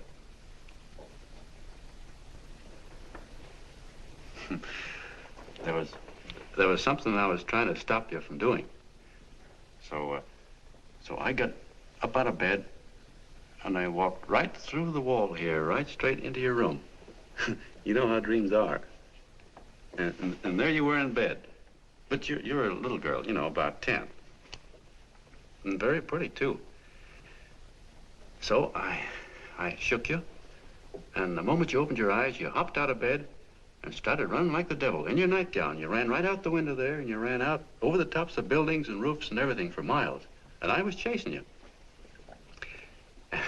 And all the time you were running, you kept growing bigger and bigger and bigger, and pretty soon you were as big as you are now, you know, grown up. And all the time I kept asking myself, what am I chasing her for? And I didn't know. Isn't that a hot one? Well, anyway, you ran into some place, and then I ran in after you, and when I got there you were getting married. And the nightgown had changed into a beautiful wedding gown. You sure look pretty, too. And then I knew what it was I was trying to stop you from doing. Dreams are sure crazy, aren't they? Well, would you like to know who it was you were marrying? Oh, a tall, handsome Ubangi, I suppose. No, not that bad. It was that fellow that sends you flowers every day. What's his name? Mr. Norton's nephew? Ted Sheldon. Yeah, that's the one. But here's the funniest part of it all. I was the fella up there doing the marrying, you know, the justice of peace or something. You were? I thought you were chasing me. Well, yes, I was, but I was your father then, you see. But the real me, John Doe, or that is, Long John Willoughby, I was the fella up there with the book. You know what I mean? I guess so. Then what happened? Well, I took you across my knee and I started spanking you. That is, I didn't do it. I mean, I did do it, but it wasn't me, you see. I was your father then. Well, I held you across my knee and I said, Annie, I won't allow you to marry a man that's just rich or that has his secretary send you flowers. The man you marry has got to swim rivers for you. He's got to climb high mountains for you. He's got to slay dragons for you. He's got to perform wonderful deeds for you. Yes, sir. And all the time, the guy up there, you know, with the book, me, just stood there nodding his head. And he said, go to it, Pop. Whack her one from me, because that's just the way I feel about it, too. So he said, come on down here and whack her yourself. So I came down and I whacked you a good one, see? Then he whacked you, and I whacked you another one. We both started whacking you like... Well, if you're through whacking her, come on, let's get going. Okay, fellas, right in here. You go out the side entrance, there's a bunch of autograph seekers out front. We'll be down with the bags in a minute. Come on, don't make a government project out of this. Hi, Benny. When's our plane take off again? Couple of minutes. How many people do you think we've talked to already, outside the radio, I mean? Oh, I don't know. About 300,000. 300,000. What makes them do it, Ann? What makes them come and listen and get up their John Doe clubs the way they do? I've been trying to figure it out. Look, John, what we're handing them are platitudes, things they've heard 1,000,000 times. Love thy neighbor, clouds have silver linings, turn the other cheek. It's just a... Yeah, I heard them 1,000,000 times, too, but there you are. Maybe they're like me, just beginning to get an idea what those things mean. Yeah, I never thought much about people before. They were always just somebody to fill up the bleachers. And the only time I worried about them is when they didn't come in to see me pitch. You know, lately I've been watching them when I talk to them. I could see something in their faces. I could feel that they were hungry for something. You know what I mean? Maybe that's why they came. Maybe they're just lonely and wanted somebody to say hello to. I know how they feel. I've been lonely and hungry for something practically all my life.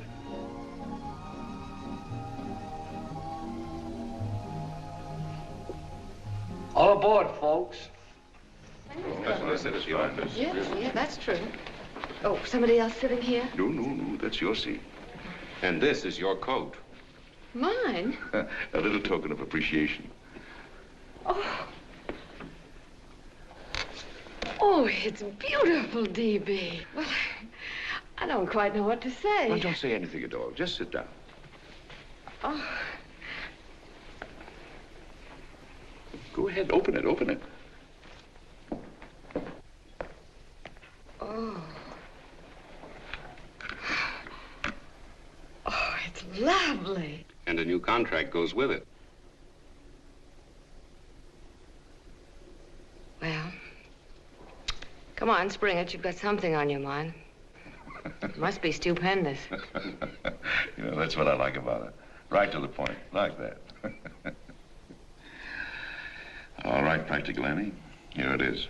Tomorrow night, before a crowd of 15,000 people and talking over a nationwide radio hookup, John Doe will announce the formation of a third party. A third party? Yes, the John Doe Party. Devoted entirely to the interests of all the John Does all over the country, which practically means 90% of the voters. He will also announce the third party's candidate for the presidency, a man whom he personally recommends, a great humanitarian, the best friend the John Does have. Mr. D.B. Norton. Yes.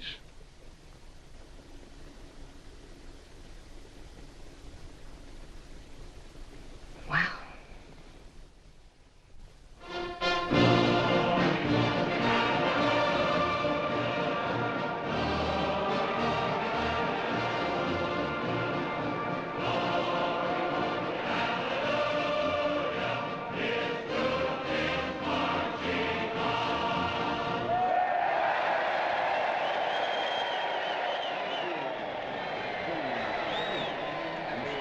And although the opening of the convention is hours off, the delegates are already pouring into the ballpark by the droves, with lunch baskets, banners, and petitions asking John Doe not to jump off any roof. No matter how you look at it, it's still a phenomenal movement. These John Does, or the hoi polloi, as you've heard people call them, have been laughed at and ridiculed, but here they are, gay and happy, having traveled thousands of miles, their expenses paid by their neighbors, to come here to pay homage to their hero, John Doe. And in these days of wars and bombings, it's a hopeful sign that a simple idea like this can sweep the country. An idea based on friendliness, on giving and not taking, on helping your neighbor and asking nothing in return. And if a thing like this can happen, don't let any of your grumbling friends tell you that humanity is falling apart. This is John B. Hughes, signing off now and returning you to our main studio until 9 o'clock, when the convention will officially open. Oh, John, come in. Say, I'm kind of... It's raining out a little. That's all right. It's good to see you. Sit down. Thanks.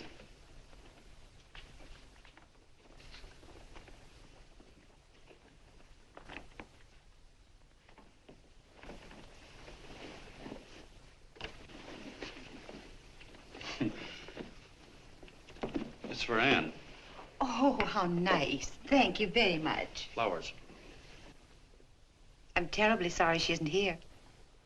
She isn't? No, she just left. I'm surprised you didn't run into her. She went over to Mr. Norton's house. Oh. Did you want to see her about something important? Yeah, well, no, it'll wait. Say, he's a nice man, isn't he? Mr. Norton, I mean. He's done an awful lot for the...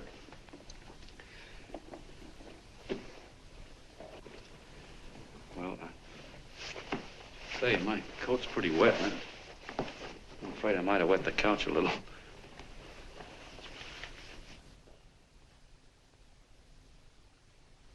Well, I guess I'll see her at the convention later. Yes, of course. I'll see that she gets the flowers. Thanks. Good night, Mrs. Mitchell. Good night, John.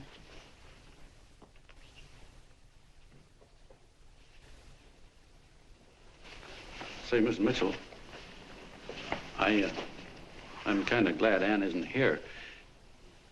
You see, I came over here hoping to see her alone, and kind of hoping I wouldn't, too, you know what I mean? There was something I wanted to talk to her about. But, well, it'll wait, I guess. Good night.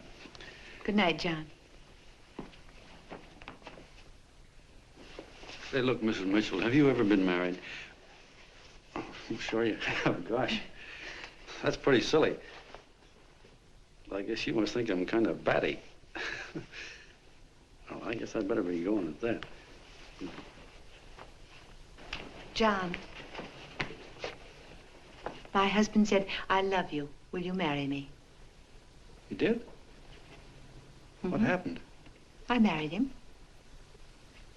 Well, yeah, that's what I mean, see? It was easy as all that, huh? Uh-huh. Yeah, but look, Mrs. Mitchell, you know, I love Ann, and it's going to be awfully hard for me to say it because, well, you know, she's so wonderful. And, well, the best I ever was a Bush League pitcher. And, you know, I think she's in love with another man, the one she made up. You know, the real John Doe. Well, that's pretty tough competition. I bet you he'd know how to say it all right. With me, I get up to it and around it and in back of it, but I never get right to it. You know what I mean? So the only chance I've got is, well, if somebody could kind of give her a warning, sort of prepare her for the shock. You mean you'd like me to do it? Hmm? Well, I was thinking that, yeah, you know, sort of break the ice. Of course I will, John. Gee, well, thank you, Mrs. Mitchell. Hey, you're okay.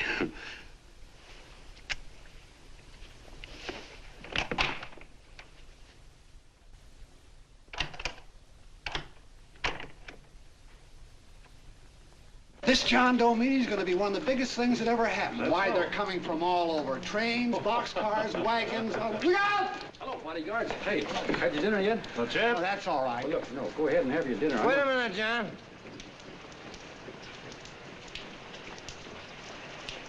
Hello, Mr. Connell. How are you, John?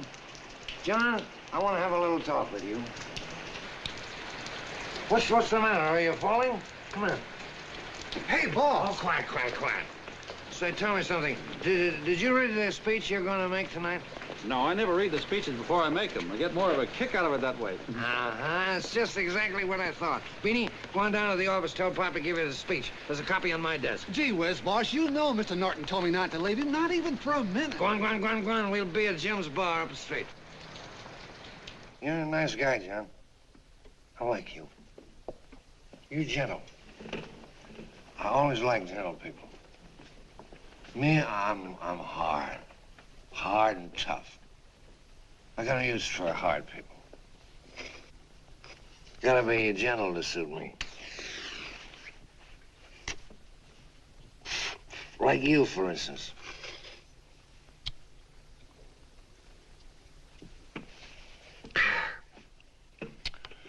Yep, I'm hard. But you want to know something?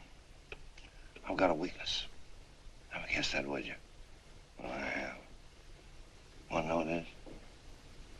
Star-Spangled Banner. Screw you, huh? Well, maybe it is, but play the Star-Spangled Banner. I'm a sucker for it. Always gets me right here. Know what I mean? Yeah, it gets me right back here. Oh, back there, huh? Well, every man to his own taste. You weren't old enough. You weren't old enough for the World War, were you, Jim? No, of course not. No, you must have been just kidding. I was. I was just ripe and raring to go. You know what my old man did when I joined up? He joined up, too. Got to be a sergeant. And here's a kick for you. We were in the same outfit. Funny, huh? Hmm?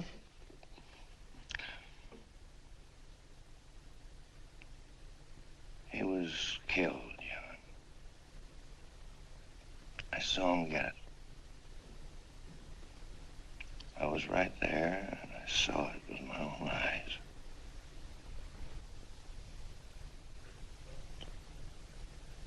Me, I came out without a scratch. That is, excepting my ulcers.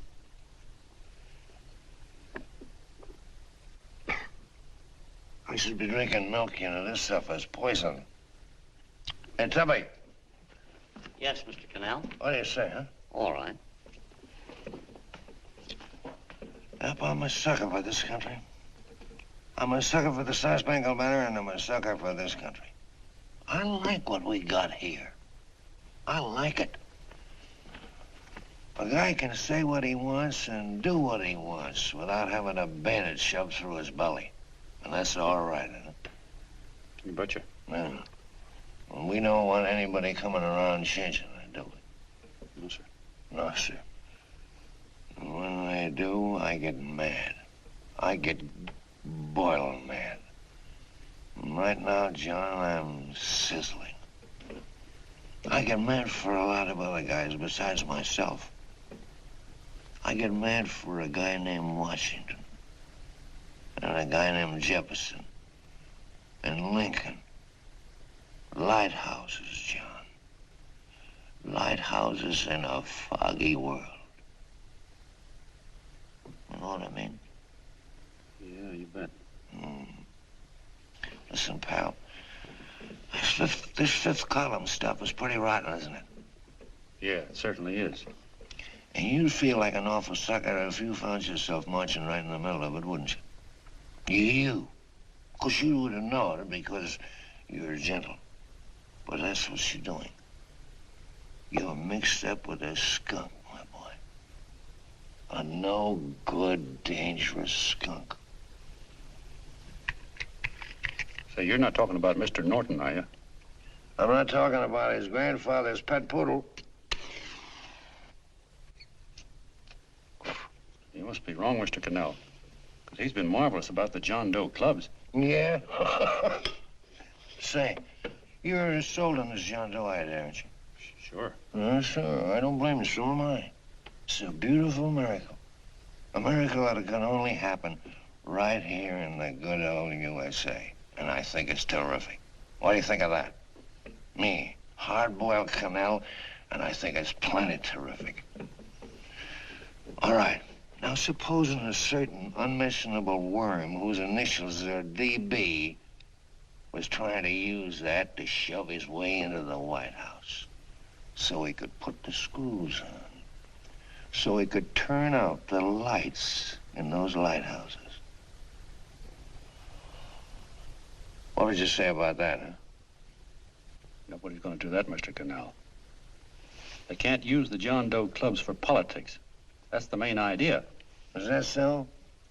Then what's a big political boss like Hammett doing in town? And a labor leader like Bennett? And a lot of other big shots are up at DB's house right now. Wolves, John. Wolves. Waiting to cut up the John Does. Wait till you get a gander at the speech you're gonna make tonight. You're all wet. Miss Mitchell writes those speeches. Nobody can make her write that kind of stuff. They can't, huh? Who do you think writes them? My Aunt Emma? I know she writes them. And gets a big bonus for doing them, too. A mink coat and a diamond bracelet. Don't write them. Why, that gold-grabbing dame would double-cross her own mother for a handful of Chinese yen. Shut up. If you weren't drunk, I'd... Hey, boss. Here's the speech, boss. Hey. Go on and read it, John, and then start sucking. Hey, wait a minute, Mr. Doe. Tubby, Yes, sir. better bring me a glass of milk. I'm smoking too much. Yes, Charlie? Got everything all set? Fine. John Doe been taken care of? Good. How many people do you think will be there? 15,000? Oh, my, that's fine. Now, listen, Charlie. As soon as John Doe stops talking about me, I want you to start that demonstration. And make it a big one, you understand? Don't worry about that, DB. My boys are there. They'll take care of it. What? Yes, I'll be there 15 minutes after I get your call. Why, Mr. Doe, Where are they? in the dining room, sir.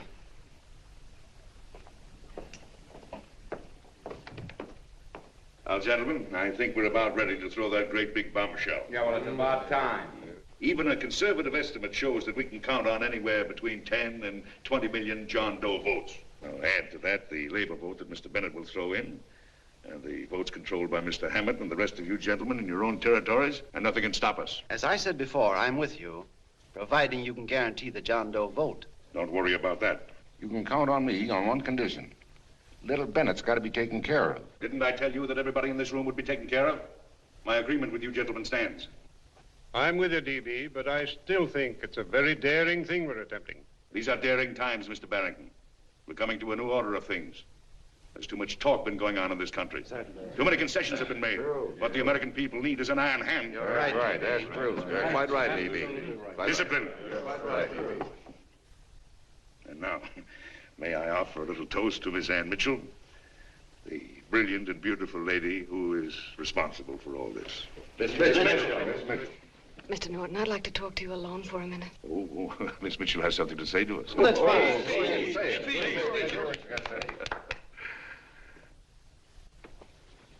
Hello.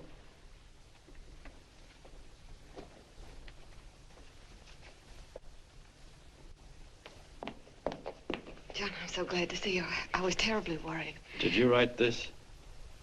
Yes, I did, John, but I had no idea what was going on. You didn't? No. That's a swell bracelet you're wearing.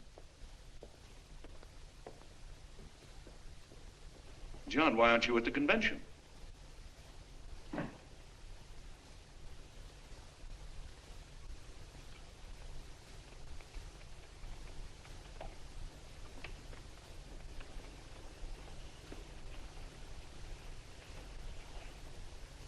Is there anything wrong? No, nothing's wrong. Everything's fine. So there's going to be a new order of things, huh? Everybody's going to cut himself a nice fat slice of the John Does, eh? You forgot one detail, Mr. Big Shot. You forgot me, the prize stooge of the world. Why, if you or anybody else thinks he's going to use the John Doe clubs for his own rotten purpose, he's going to have to do it over my dead body. Oh, hold on a minute, young man. Hold on. That's rather big talk.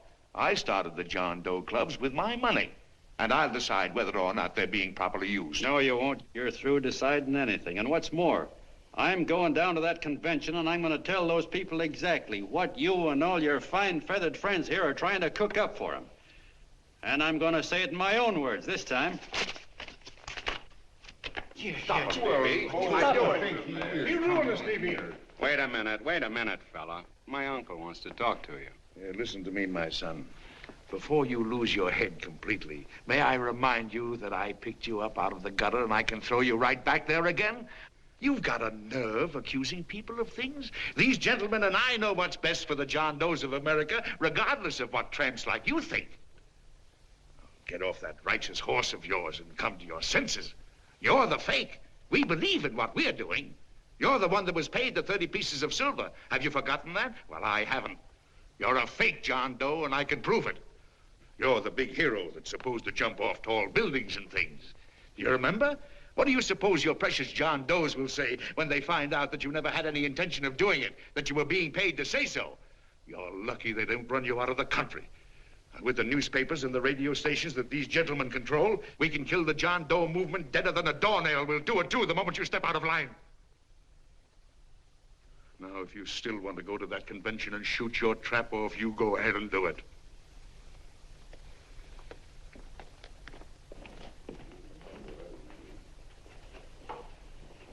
You mean to tell me you'd try to kill the John Doe movement if you can't use it to get what you want? You bet your bottom dollar we would.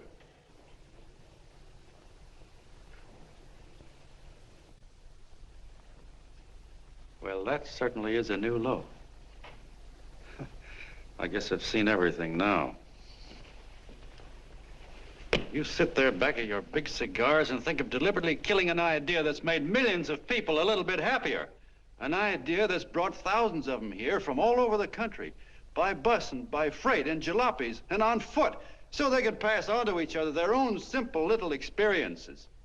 Why, look, I'm just a mug and I know it, but I'm beginning to understand a lot of things. Why, your type's as old as history. If you can't lay your dirty fingers on a decent idea and twist it and squeeze it and stuff it into your own pocket, you slap it down. Like dogs, if you can't eat something, you bury it.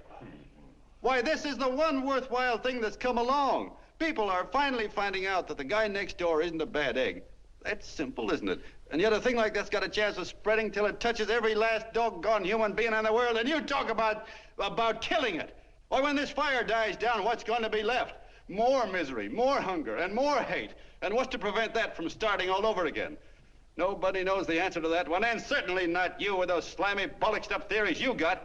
The John Doe idea may be the answer, though. It may be the one thing capable of saving this cockeyed world. Yet you sit back there on your fat hulks and tell me you'll kill it if you can't use it. Well, you go ahead and try. You couldn't do it in a million years with all your radio stations and all your power. Because it's bigger than whether I'm a fake. It's bigger than your ambitions, and it's bigger than all the bracelets and fur coats in the world. You bet it is, John. And that's exactly what I'm going down there to tell those people. Wait a minute, you ungrateful rat. My uncle's been too good. He's getting away. Give me the bullet. John! I've always told you, D.B., you're playing with dynamite. Which way? All right, now, girl, get away. Before he gets through tonight, he'll ruin us all. Now, stop him cold. Don't worry, I've been ready for this. John! Oh, John, please listen to me. Please, I can explain everything, John. I didn't know what they were going to do. Let me go with you, John.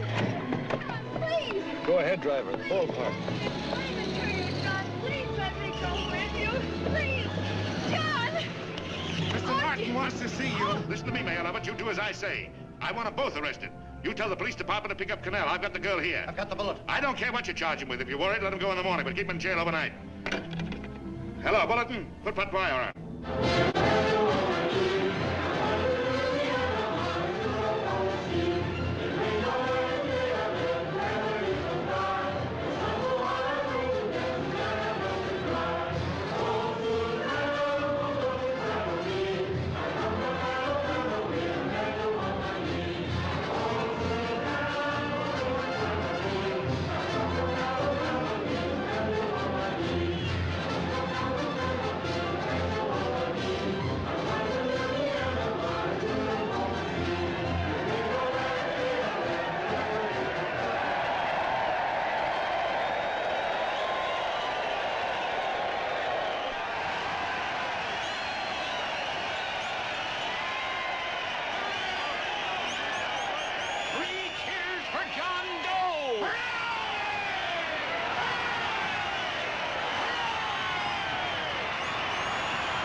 Quiet, please. Ladies and gentlemen, let us have a moment of silent prayer for the John Does all over the world, many of whom are homeless and hungry. Rise, please. Everybody rise.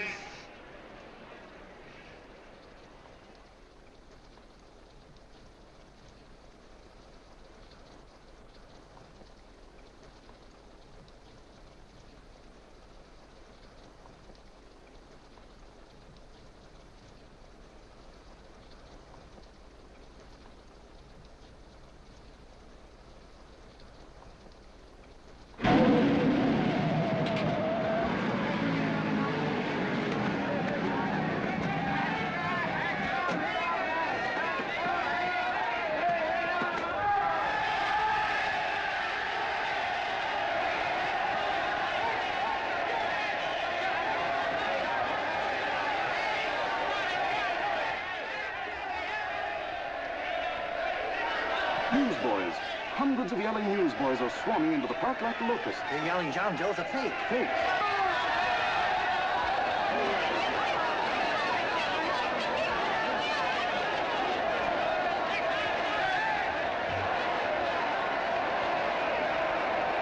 Federal investigation urged by Chamber of Commerce. How could he be a fake? It must be some kind of a gag. What? A gag. A gag.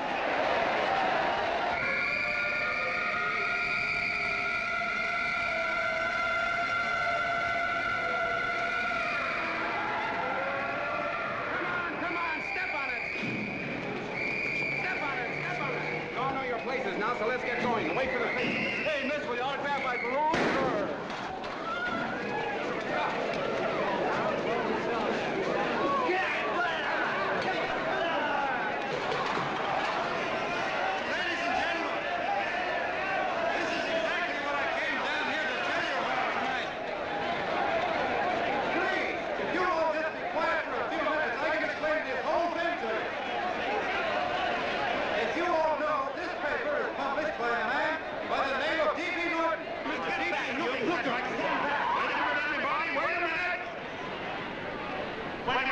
Gentlemen, my name is D.B. Norton. You all know me. I accuse this man of being a faker. We've been taken for a lot of suckers, and I'm the biggest of the lot. I spent a fortune backing this man in what I believe to be a sincere and worthy cause, just as you all did. And now I find out it's nothing but a cheap racket cooked up by him and two of my employees for the sole purpose of collecting dues from John Does all over the country. That's a lie. It's not a lie. Nickels and dimes to stuff into their own pockets. You can read all about it in the newspapers there. That's a lie. Listen, Let you go don't of me. believe what... This man had no intention of jumping off the top of a building. He was paid to say so. Do you deny that? That's got nothing to do with it. Were you paid for it or weren't you? Yes, I was paid, but there And happened... what about the suicide note? You didn't write that either. What difference... Did you write it or didn't you? No, I didn't write it. Now, you bet your life you didn't. You look in your papers, ladies and gentlemen, and you'll find Miss Nixon's signed confession that she was the one who wrote it. Listen, folks, it's a fact that I didn't write the letter. There, you see, he admits it. You're a fake, John Doe. For what you have done to all these good people, they ought to run you out of the country.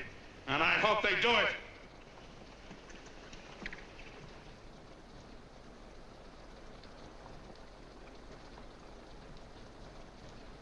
Speak up, John. We believe you. Please, listen, folks. Now that he's through shooting over his face, I've got a couple of things to tell you about. Come on, the rest of you get in here and riot. Break this crowd up. Come on. I'm sorry, folks, but we can't hear him anymore. Something's gone wrong with the loudspeakers. John Doe's a fake! Boo! They can't hear me. Boo!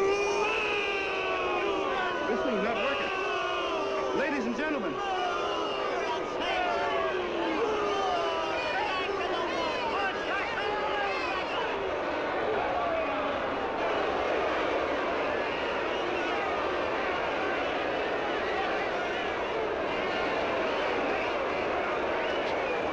This thing's bigger than whether I'm a fake. Look, Kirk, you believe me, don't you? Sure, I believe you. Walking my legs off, thinking up 5,000 signatures for a phony. Well, there you are, Mr. Doe. 5,000 names asking you not to jump off any roof. It makes no difference, Bert. The idea's still good. We don't have to give up our club. Yeah, well, you can have it. They're starting to throw things. Somebody's going to get hurt. I'm afraid it'll be John Doe. Listen to that mob. I've got to go to him. All right, lady. Hey, what's your order? Oh, let me go. I want to go to him. Oh, please. Please let me go. They're crucifying him. I can help him. Sorry, sister, we got orders to hold. Orders from who? Can't you see it's a framer? And oh, mother, they won't let me go. They won't let me go. Listen, folks. You gotta listen to me, everybody. Back to the jungle, you hobo! Just another racket. Stick to your clubs. We've been fed baloney so long, we're getting used to it. The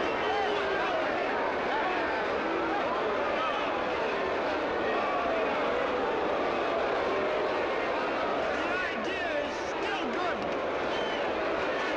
Believe me, folks. Listen, John Doe, you're the hope of the world.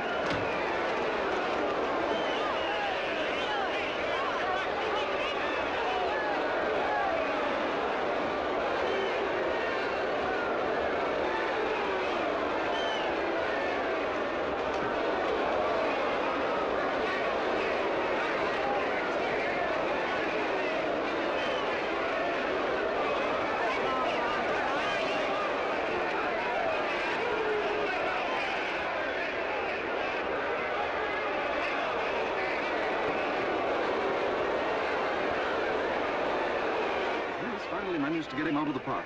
But if that boy isn't hurt, it'll be a miracle. Ladies and gentlemen, this certainly looks like the end of the John Doe movement. Well, boys, you can chalk up another one to the Pontius pilots.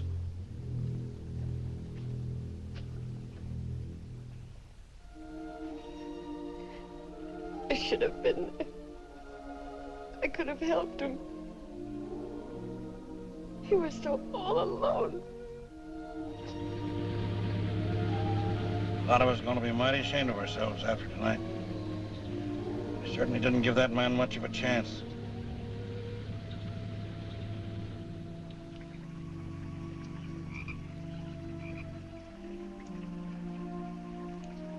Have some more coffee, Long John?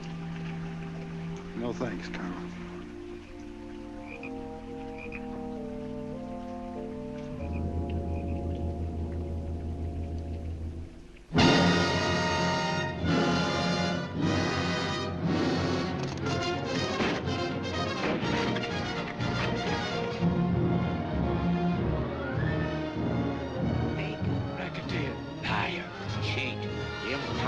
Why don't you jump? Christmas Eve at midnight. Bye, Mr. Doe. You're a wonderful man. And God bless you, my boy. Now get in there and catch. You're a fake John Doe, and I can prove it. You're the big hero who's supposed to jump off tall buildings and things. You remember? What do you suppose your precious John Does will say when they find out that you never had any intention of doing it, that you were being paid to say so? Christmas Eve at midnight.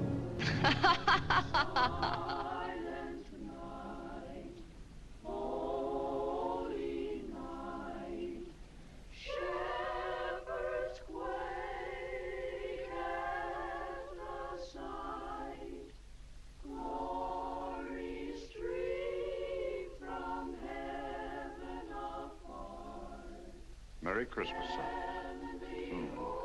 Merry Christmas.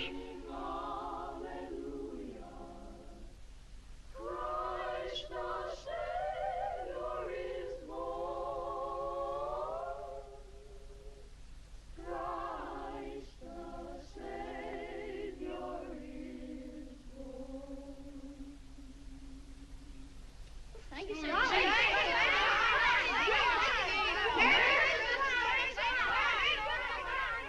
Who? John Doe. Is that screwball still around? Dame's been calling all day. Sure, I know. Yeah, at midnight, huh? Okay, lady. We'll have the place surrounded with nets. They're laughing at me.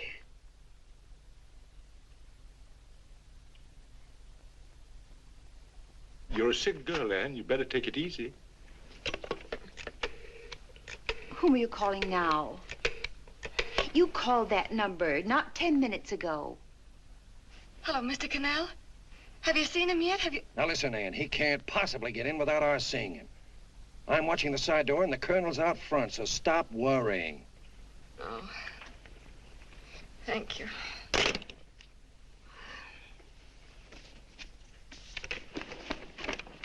What, Ann? Anne, don't be foolish.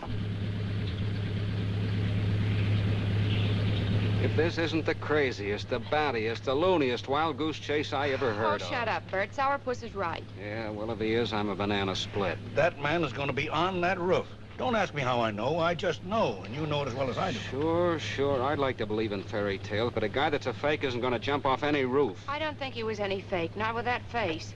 And anyway, what he stood for wasn't a fake. Okay, honey, okay.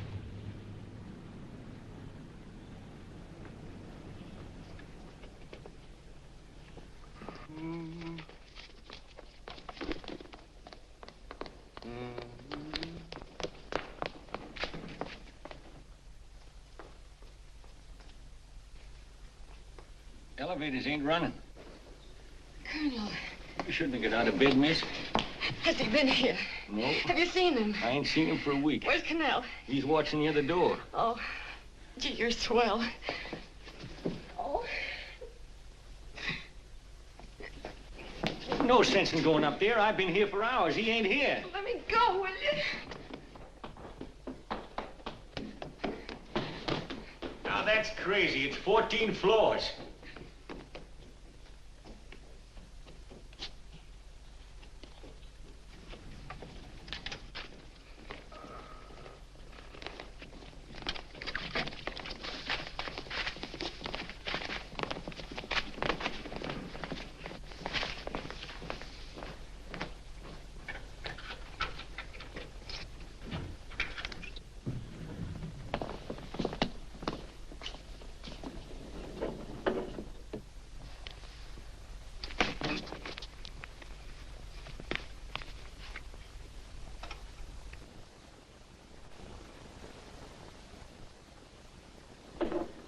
far as the elevator goes.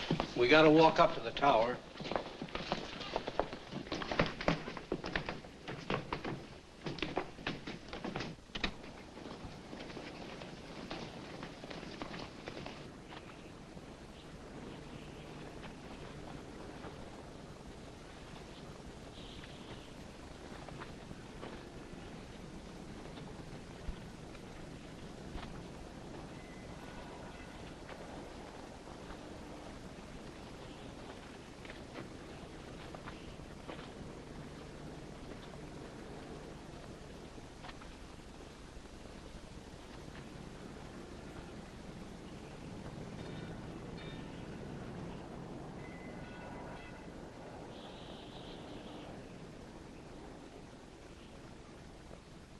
That tramp was probably full of Christmas cheer and asleep in some flop house. Let's go. I've got to decorate my tree.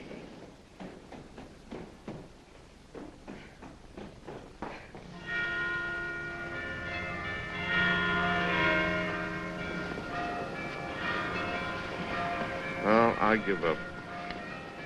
I don't know what gave us the idea that we'd attempt anything like this. I guess you're right. I'm afraid the joke's on us. Let's go. I hope nobody finds out we've been here.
I wouldn't do that if I were you, John.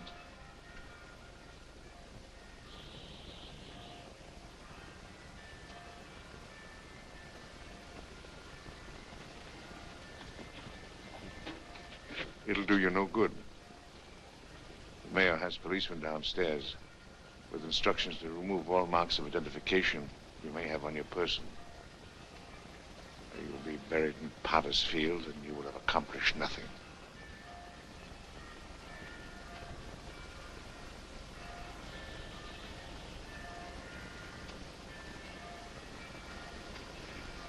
I've taken care of that. I've already mailed a copy of this letter to Mr. Connell.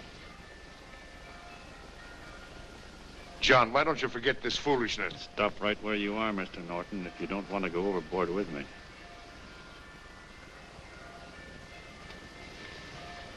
I'm glad you gentlemen are here. You killed the John Doe movement, all right. But you're going to see it born all over again.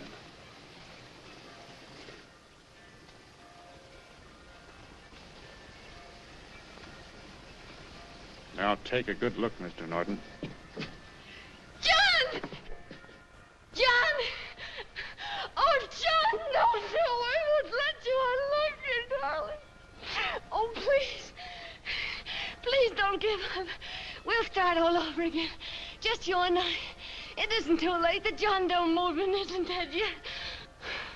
You see, John, it isn't dead or they wouldn't be here. It's alive in them. They kept it alive by being afraid of. That's why they came up here. Oh, darling. Sure, it should have been killed. It was dishonest. But we can start clean now. Just you and I. It'll grow, John, and it'll grow big because it'll be honest this time. Oh, John, if it's worth dying for, it's worth living for. Oh, please, John. Oh. Oh, please, please, God, help me. John, look at me. You want to be honest, don't you? Well, you don't have to die to keep the John Doe idea alive. Someone already died for that once. The first John Doe. And he's kept that idea alive for nearly 2,000 years.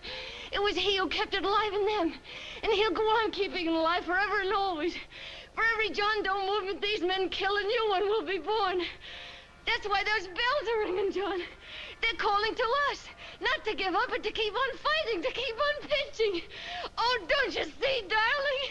This is no time to give up. You and I, John, we... Oh, no. No, John. If you die, I want to die, too. Oh, I love you. Oh, John.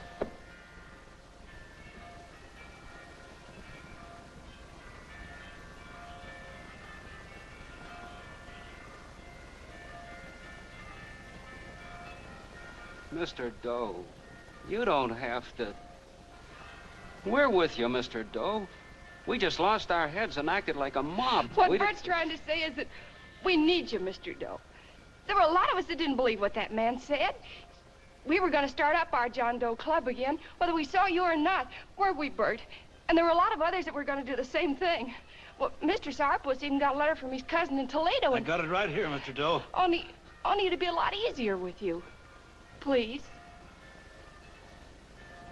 Please come with us, Mr. Doe.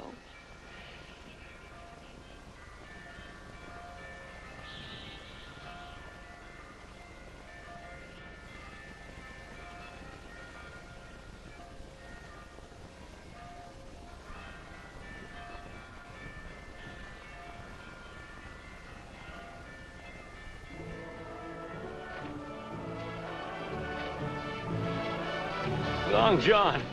Mr. Doe. Here, we'll help you with it. She'll be all right. Mr. Doe, take her right down to the car. And right up. Look, we got a car right down to her. They are, Norton, the people. Try and lick that.